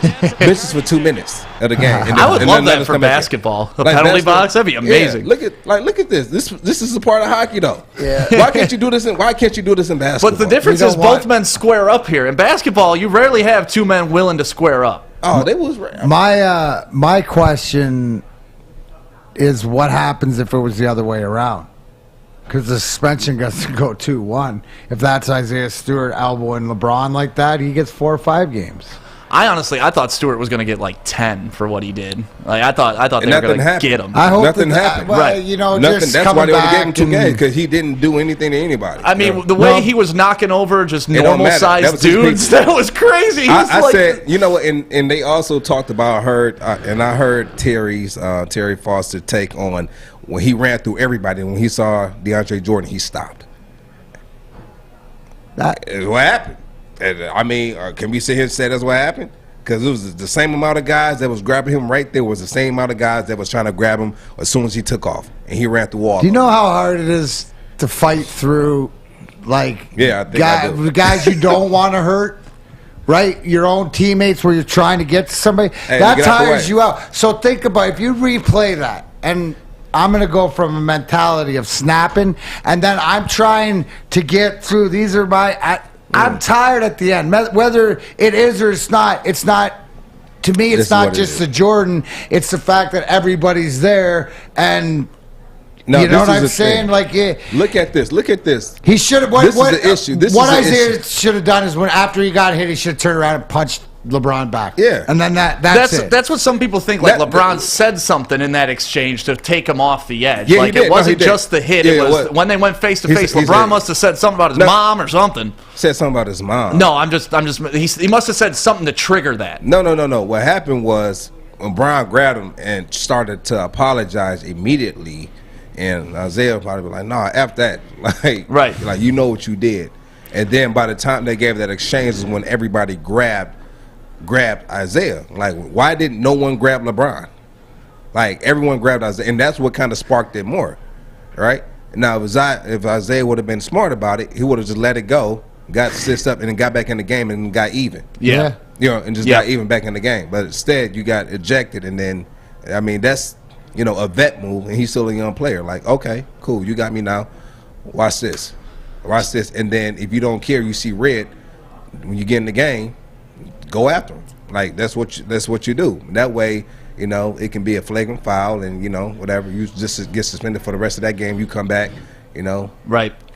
Yeah, I mean that's the smart way to go about it. Yeah, the smart way. But when you see red, like, all that goes out the door. But if all you saw was red, then the first thing you should have did when you walked up to him is just laid hands. Have you ever had one of those moments on a football field, Nah. Joique? You never like. The only time I had that moment is kind of when Clay Matthews tackled me and pulled my hair when I stiffed arm. And the thing is, like, it was kind of tough because when I stiffed arm, I had my hand in his face and I had it in the ground, and so he was just reaching. He didn't know what he was grabbing, so he grabbed my hair and he apologized as soon as, like, Yeah, because he had long hair too. He had long hair too, so it was like a rule. So that's the first and last time I ever had my hair pulled. But I never had an instance in a game where, probably talking, little jaw jabber, with the Packers. That's who I'd like to go back and damn forth with. straight. If I was a linebacker and you came through with your hair, and that's all I could get. Yeah, it's part of the uniform. You bet. Hey, listen. It is part of the uniform, Right. which is wild to me. Like, which is wild. Like, how can you say my hair is part of my uniform? So DMac, obviously you're known for being in several fights. What percentage were you actually angry, and what percentage was it just going about business? Yeah, the angry ones are. You're not really angry when it's like on me. Right? Okay. It's sort of, but when it's done to somebody else, like the Draper incident, but just like if somebody takes a shot at Stevie or takes a run at Sergey or any one of my teammates, stuff like that, I take more offense to protect them than me. Like, and it doesn't go because it's sort of like there's an adage in hockey too, because there's some guys, right? Like it's like with Proby, right? There used to be the ad, don't wake the sleeping giant. Right? You know what I'm saying? Because he could go all through a game and sort of, be sort of aloof, and if you don't get him engaged, but, then somebody be stupid and take a run at him, and then it'd spark him up and different things like that. So a lot of times with the temperature of the game to keep it, that's what the tough guys, the fighters, they do. Or if a lot of times what'll happen, Stick, is it's a business decision, right? Where if the games get out of hand, because sometimes even like the top guys will start going at each other. So we'll come out, square off, and ease the whole rest of the game down. So I would say maybe 1 out of every 20. You're mad or personal. Okay. Like it's more business. It's more, and you can't, because you can't be mad. You know this. You've been in enough fights. You can't be mad. You can't be like there's a different thing. You got it, because there's a zone you got to get into. Once you master that, you become a better fighter. Because like the first couple fights I was in, I was red. I wasn't thinking. I'm just reacting. Once you slow it down and you start to like process it, and you're calm, and the other person's all tense, you're faster. You're quicker. There's something to like the Matrix, right? Not to slowing it down like that, but you're in like when you're in a fight, you're right there, and it's a different temperature. And a lot of it is training. A lot of it is being punched in the head so many times, not afraid to take a punch. Right. You know, I'm lucky because I'll bleed like a sieve, but I got a cement head. I mean, I got hit between the eyes with a baseball bat full swing when I was 11 and didn't knock me out. So, yeah, we used to get real dirty back. All right, this is my question for both you guys, and I want to get both your take before I give my take. All right. How do you feel about how his Piston teammates reacted to the fight? How do you feel they reacted to the fight? Do you agree with the way they reacted to it, or would you handle it differently? The one guy I love how he handled it was Cade Cunningham. I thought Cade was probably the shining example of what you should do as a leader of your team. Now, he was trying to calm down his man. He was trying to get in between, and for a 20-year-old to be taking that leadership, I thought that was great. Rest of the team, though, you know, I guess it's tough for me to judge because we didn't get to see LeBron back on the court, because that's when I would have liked to see like a Trey Lyles, like, all right, well, now LeBron's going to get his hard foul too, you know, so I guess outside of Cade Cunningham, I don't think they really did much, to be honest with you. What about you, DMac? I think it showed the youth of the team. You know, where it was, how do I put this? With a sort of a veteran team, you need that veteran guy to step in the way, either to grab when you have your youngest guy, and I know he's going to be your leader and everything else, but these are a bunch of young guys dealing with young guys, so they're going through it a little bit together. I would have liked to see, you know, the Jackson or the Olenek, I know he's hurt, but like a veteran guy sort of more take charge. Right. Like when you have, I don't fault Isaiah Stewart. I don't think there was a fault. I think what you saw is a little bit more youth, where you're running around the court and it's sort of like looks a little bit little league than it is pro. But I like what you said, because it shows the leadership. It shows that they care about each other. I mean, but it just showed a little disheveled. I would like to see a veteran presence to come off the bench, sort of just like, you know, like a DeAndre Jordan, somebody that stands there, you know, and has these kids back, so Cade doesn't have to do that. Yeah, unfortunately, we don't have that on the team now. I mean, Luka Garza's could have been out there doing his thing. But what I'm saying is, you know, back in the day, you know, like the Mahorns and the guys that you're going to look down the bench, it's the same thing as where just sitting on the bench sometimes, it's like the Joey Kosher effect. Just having him in the lineup on the bench is a deterrent. Play it again for us while he's talking real quick, Sawyer. Just the playback of the whole incident, if you can. Keep talking. I feel like you got something big to say about this. You're like slow playing us. No, I want to get y'all take before I get my take. Okay. Like, can you start it from the very beginning, from when they linked up, from when they first grabbed? Yeah. So the shot goes in, and LeBron just wailed. You know, that wasn't even a block out. So Russ runs right in there. You see Russ getting involved. You see Jeremy Grant trying to get in the middle of it. But once it's pulled apart here, right? Once they get pulled apart, that's where I said that's where the maturity has to set in, because you're not gonna. It's like you're not gonna get them. You're not gonna get to with all those people on. I don't care how many times you run around. This is what I don't like. It's more of a show. And so I understand, like, the people who are like security, whatever it might be. You know, no one is grabbing anybody from the Lakers. No one. All right, no one. But if you can look, just about every Laker that's on that court is protecting LeBron. Everyone is standing between LeBron, right? Well, that's Queen James. You got to protect the Queen, right? And then I was always taught that if you ever get into a fight with your friends, You never grab your friend and hold them back. Because while you're grabbing them, holding them back, somebody can run up and hit them. You never grab their arms. So you never grab their arms. You never grab them, hold them back, because of that reason, right?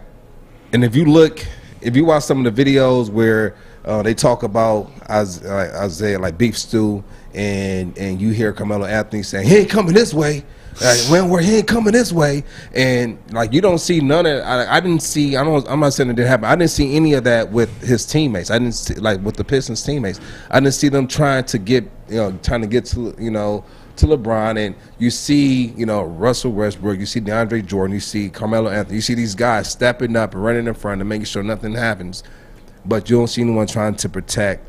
Stewart, like, no, that was dirty and all of that. But you see his face is leaking blood, and as a teammate, you're cool with that. Like, I'm not stepping in the way of anything. If anything, I'm right beside you, and whatever you decide to do, like, they say a good friend will come and get you out of jail. They say. They say good friend will get you out of jail. Great friend is going to be beside you in jail. Or help you bury the body. Right, you know what I'm saying? So I'm just saying, like, when you're out there and you're playing that type of game, like, regardless if you agree with them or not, right, you have to be right there beside them.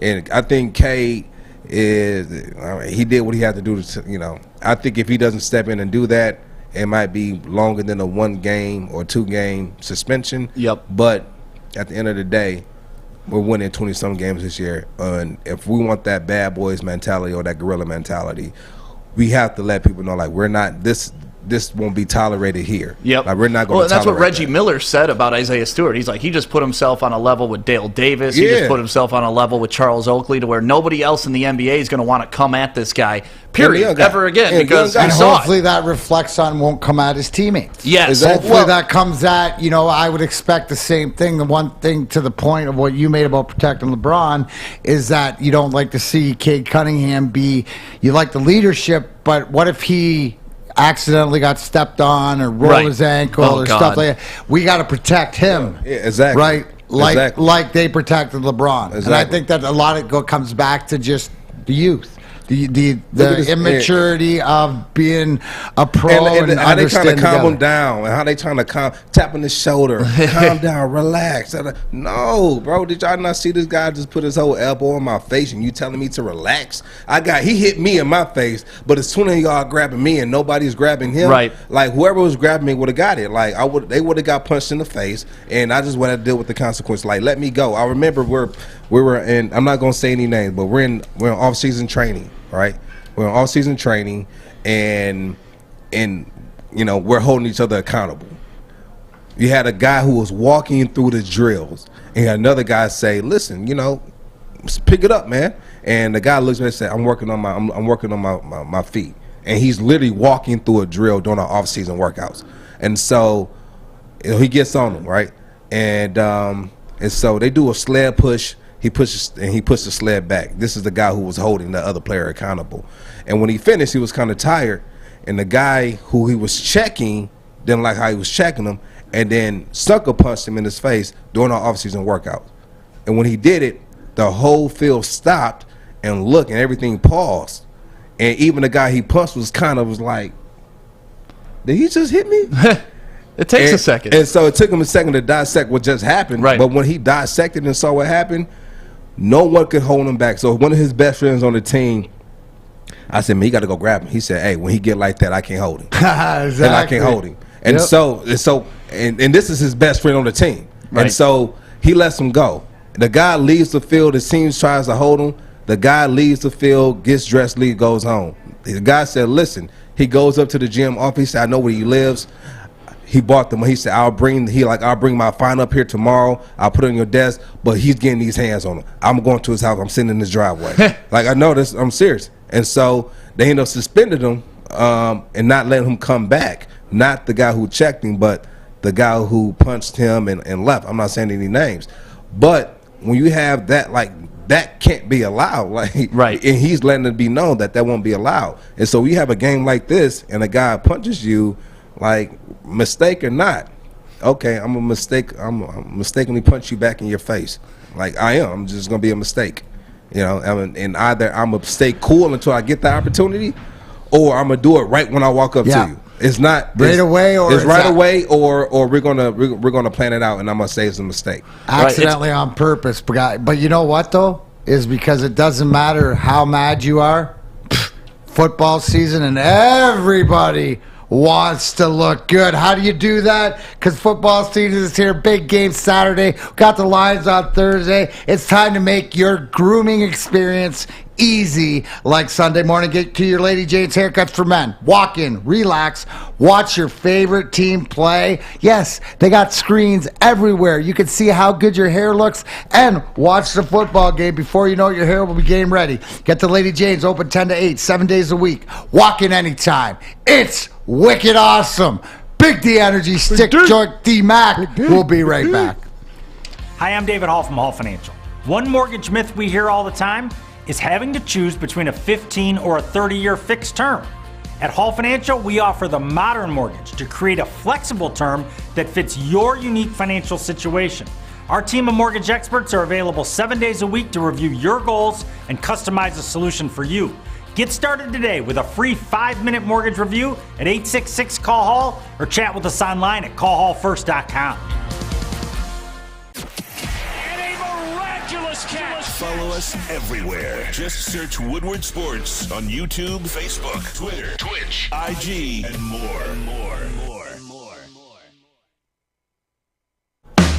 Welcome back to Big D Energy on the Woodward Sports Network. My name is Stick. Darren McCarty is here. Joique, Bell, Fish, and Sawyer. And to go back to a little bit of what we were talking about with Isaiah Stewart right before this, it's interesting because throughout the course of this show, two things that stood out to me that the conversations that we already had as a group was, one, Joique was talking about you become better when you start playing for your teammates, when you realize it's not just about yourself, and I think that's part of the point he was trying to make. And two, you said you got more upset during your fights when someone was picking on your teammate. And I think, once again, that's what Joique was alluding to. Where was the guy that got pissed that someone was picking on Isaiah Stewart? Well, that's the guy that, who's the guy that takes the heat off Isaiah Stewart and punches somebody or shoves somebody. Who's the enforcer for our enforcer? Right? That's, and I'll revert back to this because it just doesn't go to on the court.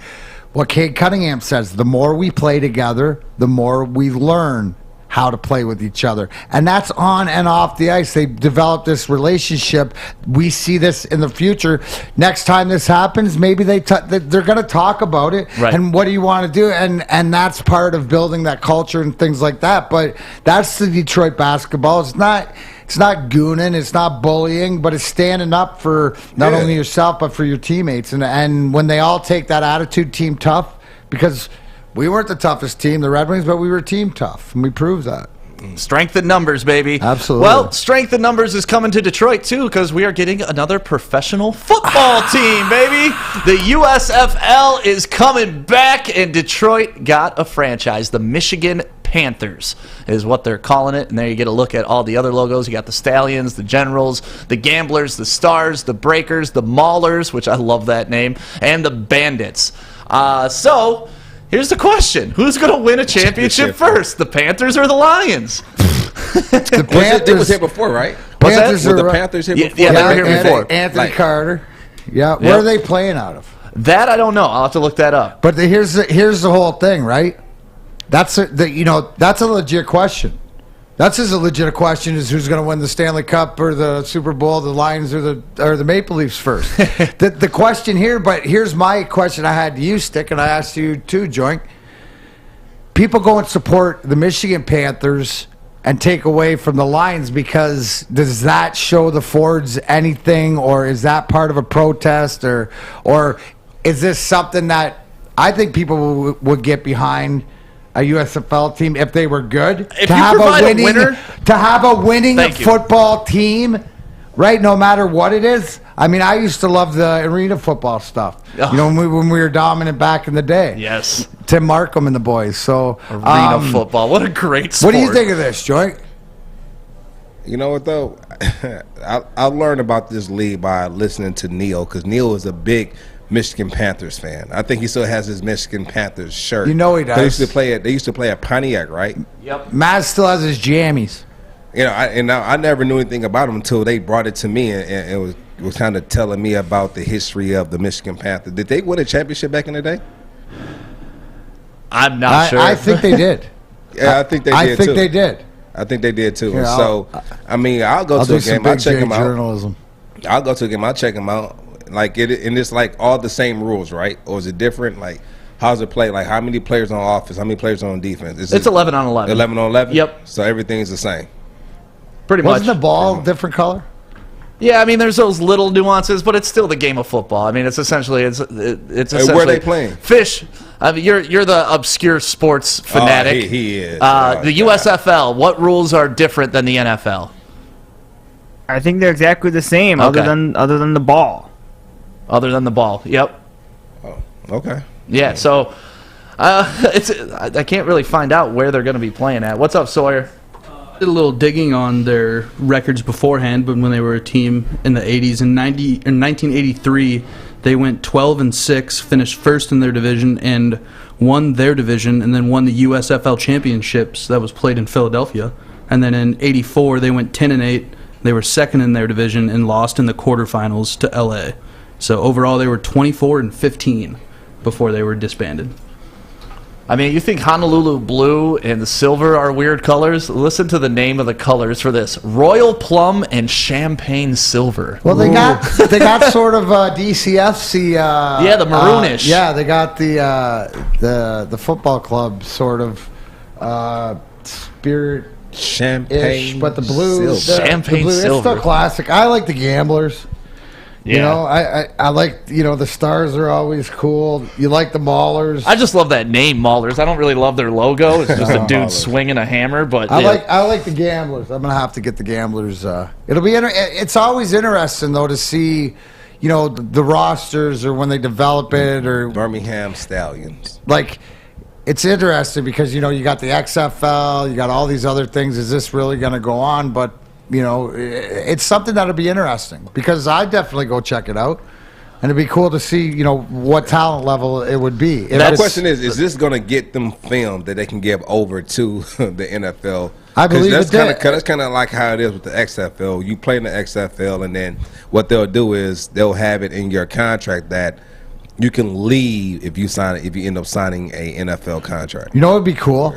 If this was like a minor league. The season was going on, right?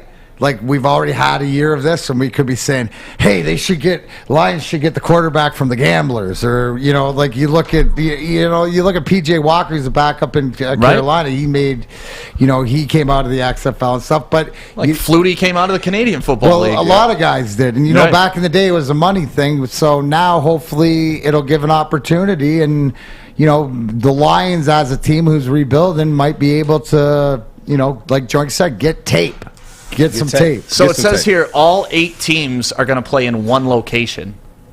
So they're all going to be based in one area. So it's going to be kind of like the bubble that the NBA did. They're all going to play in one location. So their first game in Michigan won't be till 2023. Yeah, it hasn't been announced yet where that location is, but then eventually they'll build it out to where everybody has their own home stadiums and whatnot. But it's kind of interesting to start out in a little bubble. What are the salaries?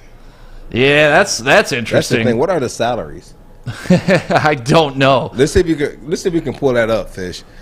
How much they get paid for the USFL? How much they get paid to really go to a certain location and play in that one location, and they be like, how many games is it throughout the season? It's 10 games. It's a 10-game season. All 8 teams are going to be playing out of the same location. And then they'll have their little playoffs throughout that. But yeah, I mean, it's fun. It's something that Michiganders can root for. It's something, it's a football team to where if like people are to the point where they're like, oh, the Lions, I can't stand the Lions anymore. They can go root for the Panthers, and I'm okay with that. But isn't it a spring league? Is it a spring, or do they say Fish? Do they say when they're? Yeah, I think they're starting in April. In April, yep.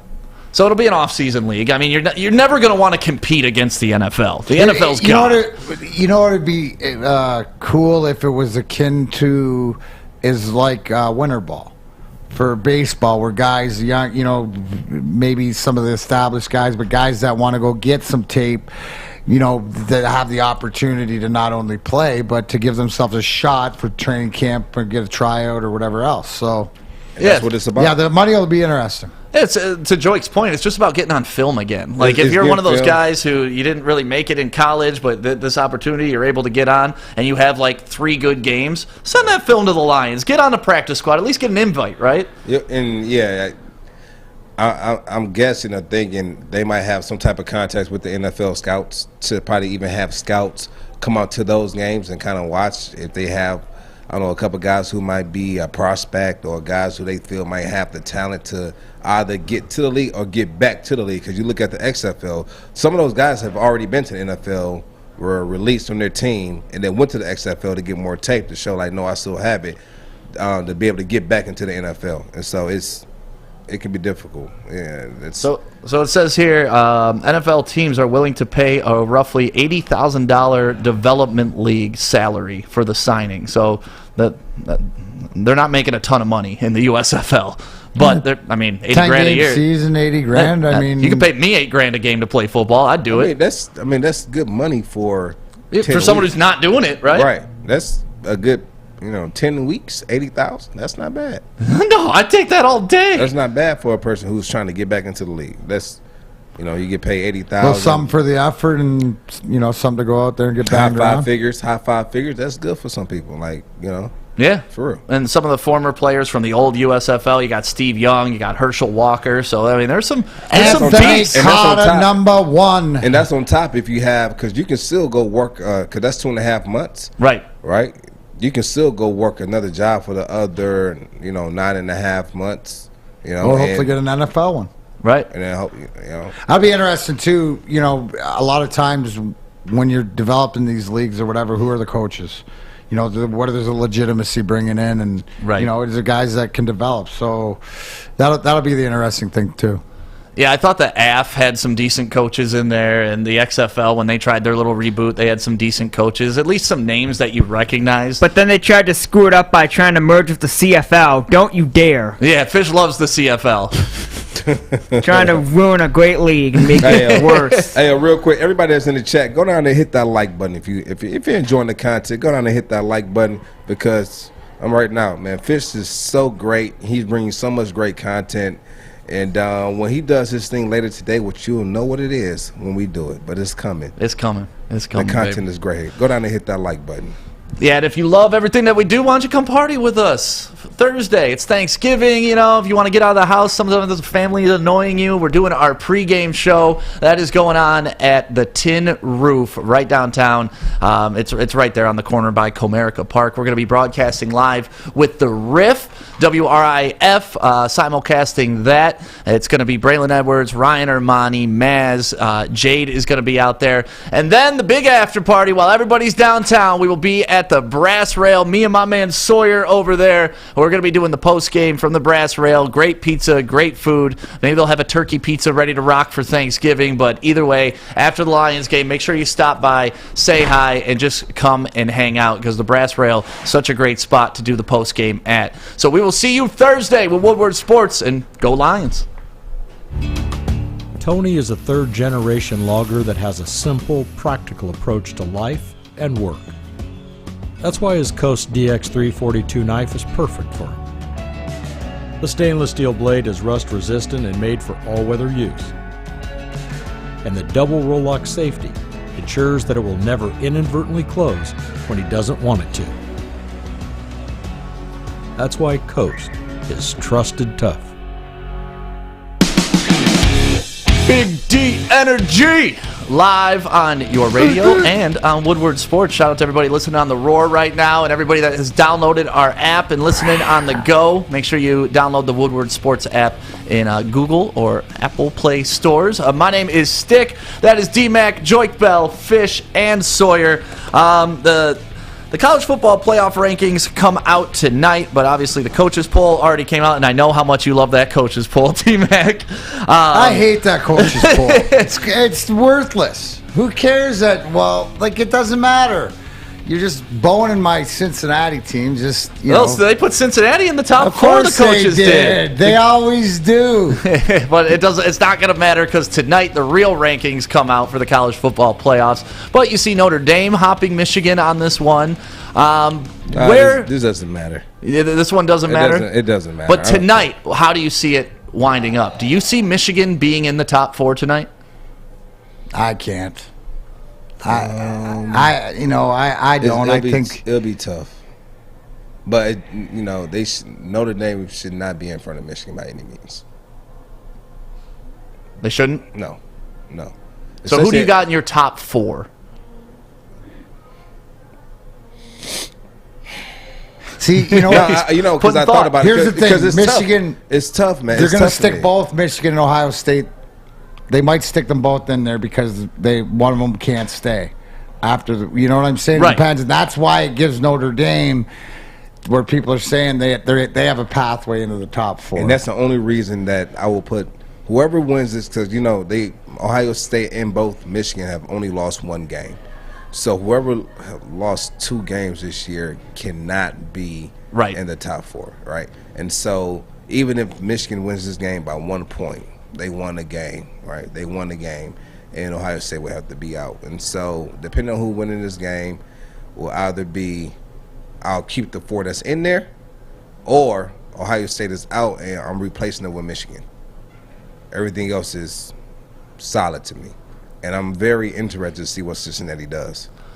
They actually blew the team out they were supposed to blow out last week, and that's what they have to continue to do. These little Tulane games where they're only winning by like a touchdown here, that's only going to hurt them. But, yeah, tonight I definitely see Michigan being in that top 4, not only because I think their record indicates that, but I also think if I'm NCAA and I know that Ohio State's playing Michigan on Saturday, I want number 2 versus number 4. I want to build that. I want people to watch the game, and I want to be able to sell that too. So that's why I also think they're going to probably put them in that top 4. That makes so much sense, right? Because and all then about again, the money, baby. And then again, to my point, why I don't like the coaches poll, because it's irrelevant. So really, the real poll tonight, the BCS one, whatever, it's still until next week after Ohio and Ohio State because there's so much shuffling. So getting into the championship weekend and to see where everybody sort of settles in to figure out the 4. So, I agree to you. Stick to that point, 2 versus 4 makes for the better noon game. The fact that Game Day Live's there, whatever, so... fact that we're there live, it's a big deal. It's a big deal, across baby. The world. You know what? And I don't know how we put Notre Dame at number 5 when they lost double digits to Cincinnati, right? They lost double digit, and then they literally blown out every team except Tulsa. They beat Tulsa by 8.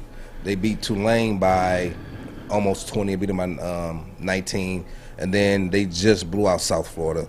And they blew out SMU as well. Like they're blowing out every team, and so I'm interested to see what they do in the playoffs. So I would keep them in it, and then I would also like to see whoever wins between Michigan and Ohio State. That's who I will bump up into the top 4. So let's say Cincinnati is sitting at 4, and let's just pretend Georgia's at number 1. How do you see that game going, though? Georgia's going to roll them by like 30, right?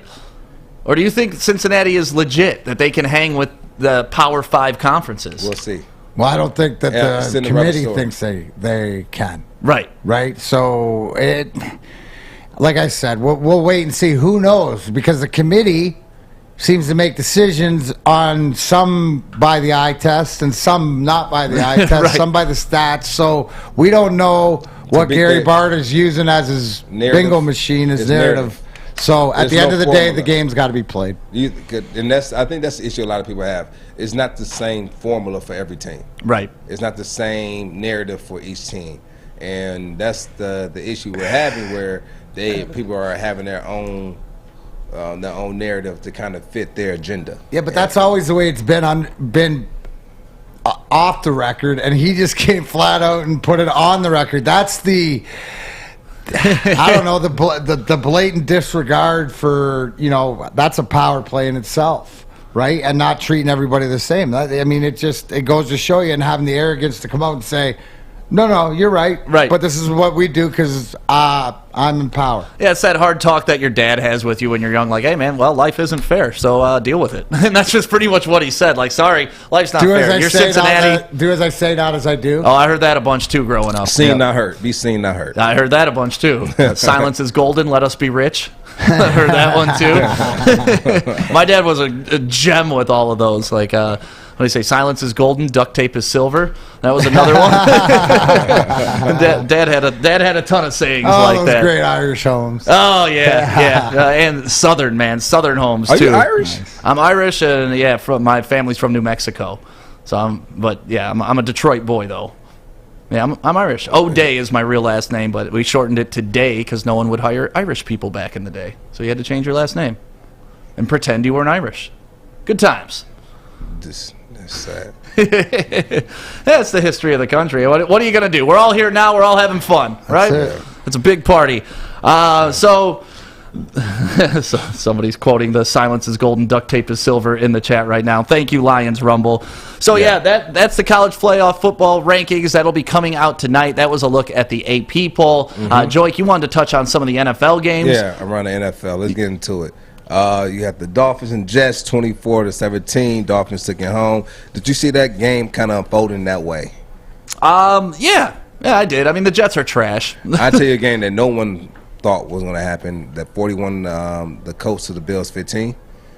Jonathan Taylor, 204 yards with 5 tutties. Yeah, I thought the Bills would lose that game, but I didn't think they'd get smacked during that. You thought the Bills would lose that game at home? Yeah. Really? I did. Yeah, Okay. I was on the pregame with Braylon and Maz, and I picked the Colts to win that game. I believe you, Stick. Yep. You're not a liar.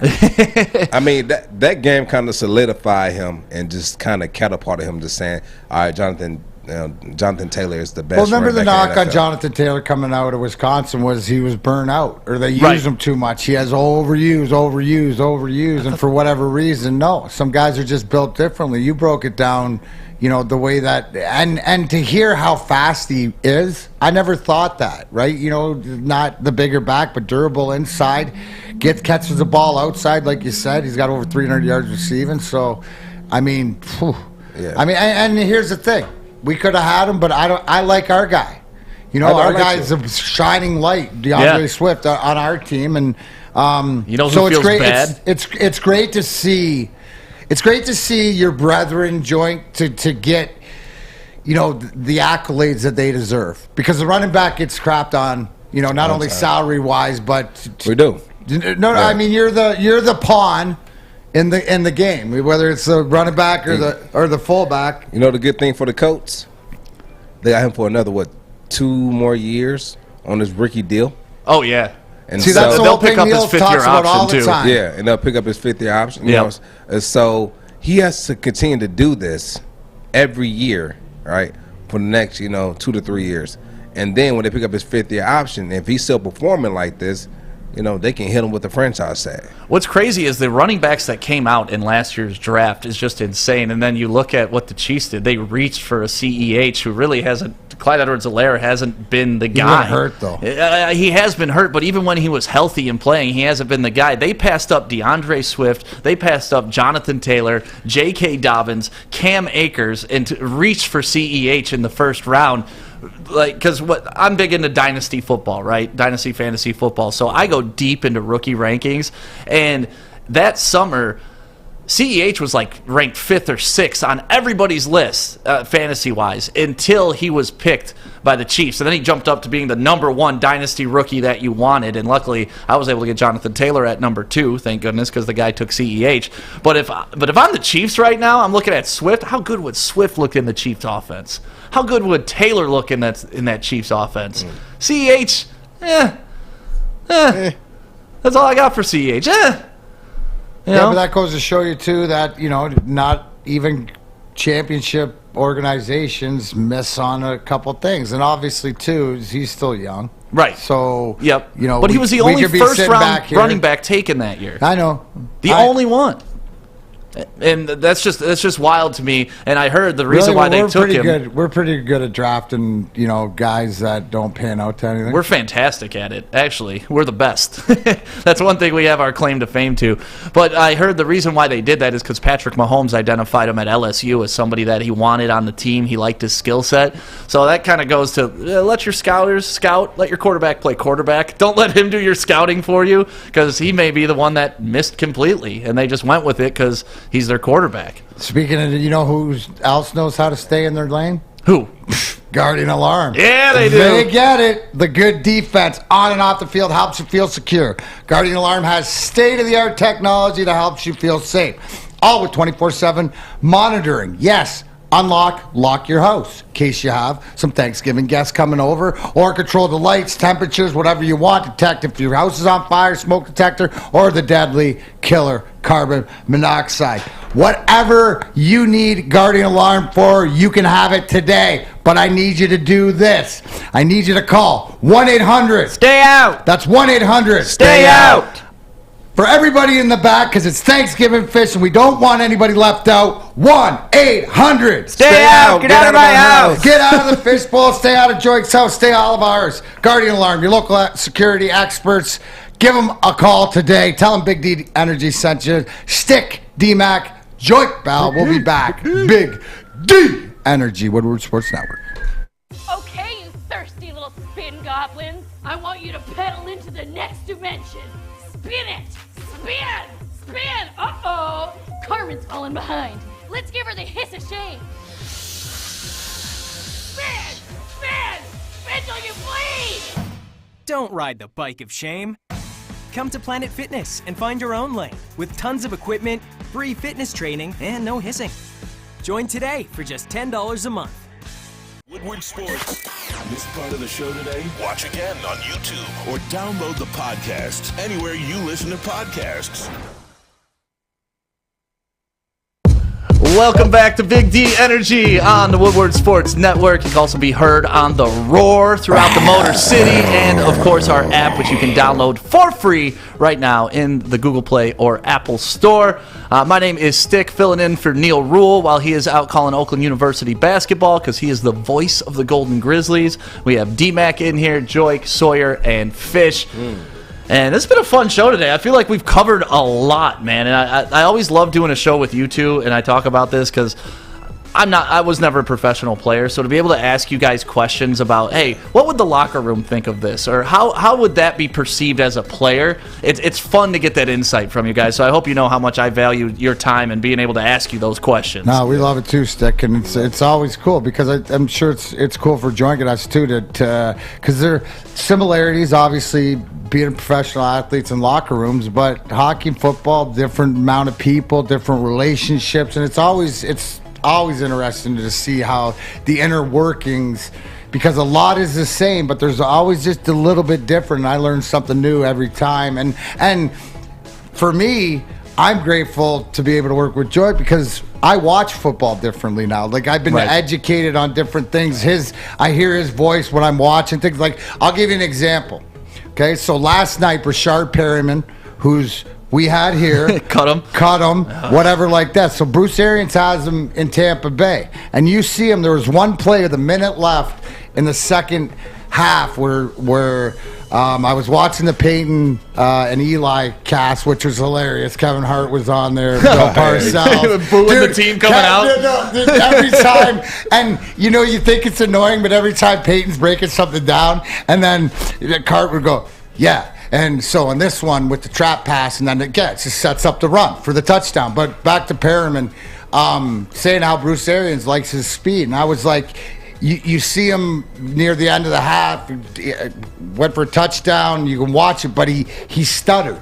Right, he sort of paused, and if he would have ran through it, he would have had it. But that goes to show a little bit of different things. Not only a guy with speed that we could use here, but it's also too those little intricacies of what makes the top receivers and the guys that aren't quite there. And I could see it because of what Joique had pointed out, just that little hesitation that he mentions, and when he points out. So anybody who hasn't seen his balling with bells. It'll help you watch the game or understand different plays. Like he broke down, Tim Boyle's interception it was a DeAndre Swift sort of youth thing sitting in the spot, but in different situations it can happen. So to understand what you're watching, so I love that too. But it's also, I love this too, because my man over there is getting all popped up over crypto and stuff like that. Look at OBJ. You know what though, man? So talk to us about it. Let's talk about it, man. Let's talk about it right now. This is like me talking wrestling, Joique talking crypto. Me talking crypto. So I love that players are starting to get into this space, because not only are they going to start getting paid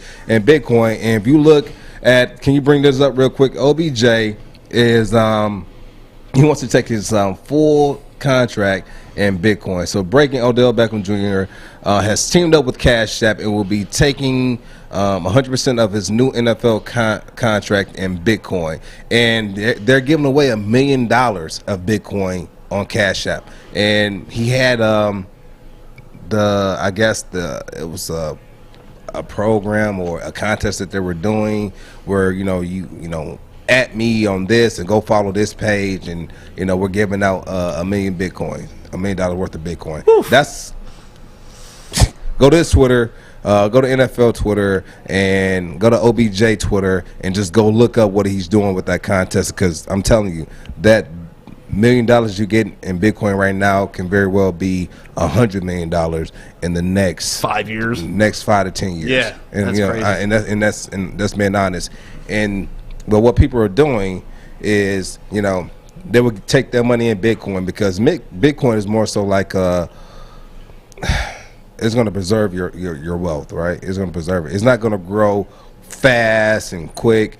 Because what a lot of people do is they'll go buy or put their money into smaller coins that will have a bigger gain. That's what I'm doing, because I'm broke as hell. So I'm trying to buy all the small coins I can and hope one of them blows up. Right, and that's what people are doing. When it blows up, they take the wealth from that one, and then they store it into Bitcoin, or they store it in Ethereum, and then you have other coins that are similar to Ethereum, and they're considered like the Ethereum killers. They do the same thing Ethereum does with lower gas fees, and the gas fees are what you have to pay for, say, like the people to mine the coins.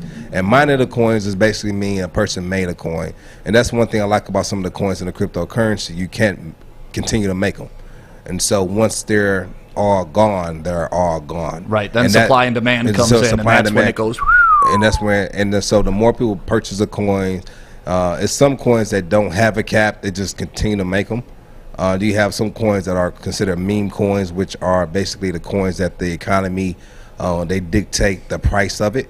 You have decentralized coins, decentralized currency, and then you also have these coins with the metaverse. And a lot of people don't know what metaverse is, but basically that's what Facebook is doing, where you can create your own reality within Facebook.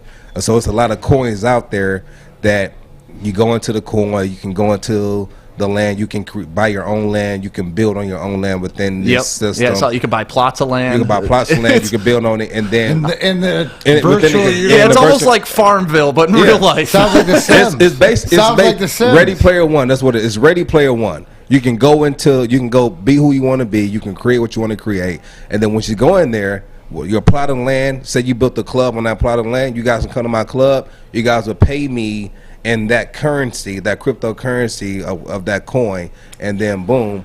And the dope part about it is every time you use a coin, say with the central land, when you use that coin, they burn the coin, which means that coin is now gone, right? Off the universe. It's off the universe, and so that's going to decrease the supply and demand, or the supply of that cryptocurrency, which is going to drive the price up even more. So hoarders, crypto's for you, right? And so this is what it is. So no, when they burn that coin, it's like it's out of the supply and demand, like it's not longer a part of that supply, so that's going to drive the price up. And so it's pretty dope. So you're making money on your land because you got to pay me to come in my club, and then you pay me, they take out the fees, they burn a coin. Like it's a lot of interesting things. You have NFTs where you can have your digital art, and that's where the world is going. And so the players, this is just the first stage, right? This is just the first stage of players wanting to take their money in Bitcoin, but it's going to grow bigger bigger than that. Where they can. And I think this also helps Bitcoin because it legitimizes it. Like the more people that hear, oh, Odell Beckham's getting paid in Bitcoin, this is a real thing now. Because like a year, 2, 3, 4 years ago, Tom Brady it was like with Bitcoin. KuCoin. What the hell is this? You have let me see, Aaron Rodgers. You have Tom Brady with KuCoin. I think he's a part of the KuCoin. You had the guy who came out last year who said he wanted to take his money at Bitcoin as well. So you have a lot of guys who are coming out and they're making it known that no, I'm investing in this crypto space because this is going to be the way of the future. Like the blockchain technology, all these different things that kind of solidifies and so you're doing all right today though? How are you looking today on your Bitcoin? Oh, you're doing good today. He's smiling over there. Anyway, that's what I wanted. That smile out of him. I'm gonna let you know. Just my portfolio is like Crypto.com, Solano, the Central Land Engine, Cardano, Shiba, Dogecoin. All right, Bitcoin, I got a couple of those. Ethereum, the Binance coins, BNB. But I operate off different platforms, so that's just one platform I use, and then I use like 4 or 5 different.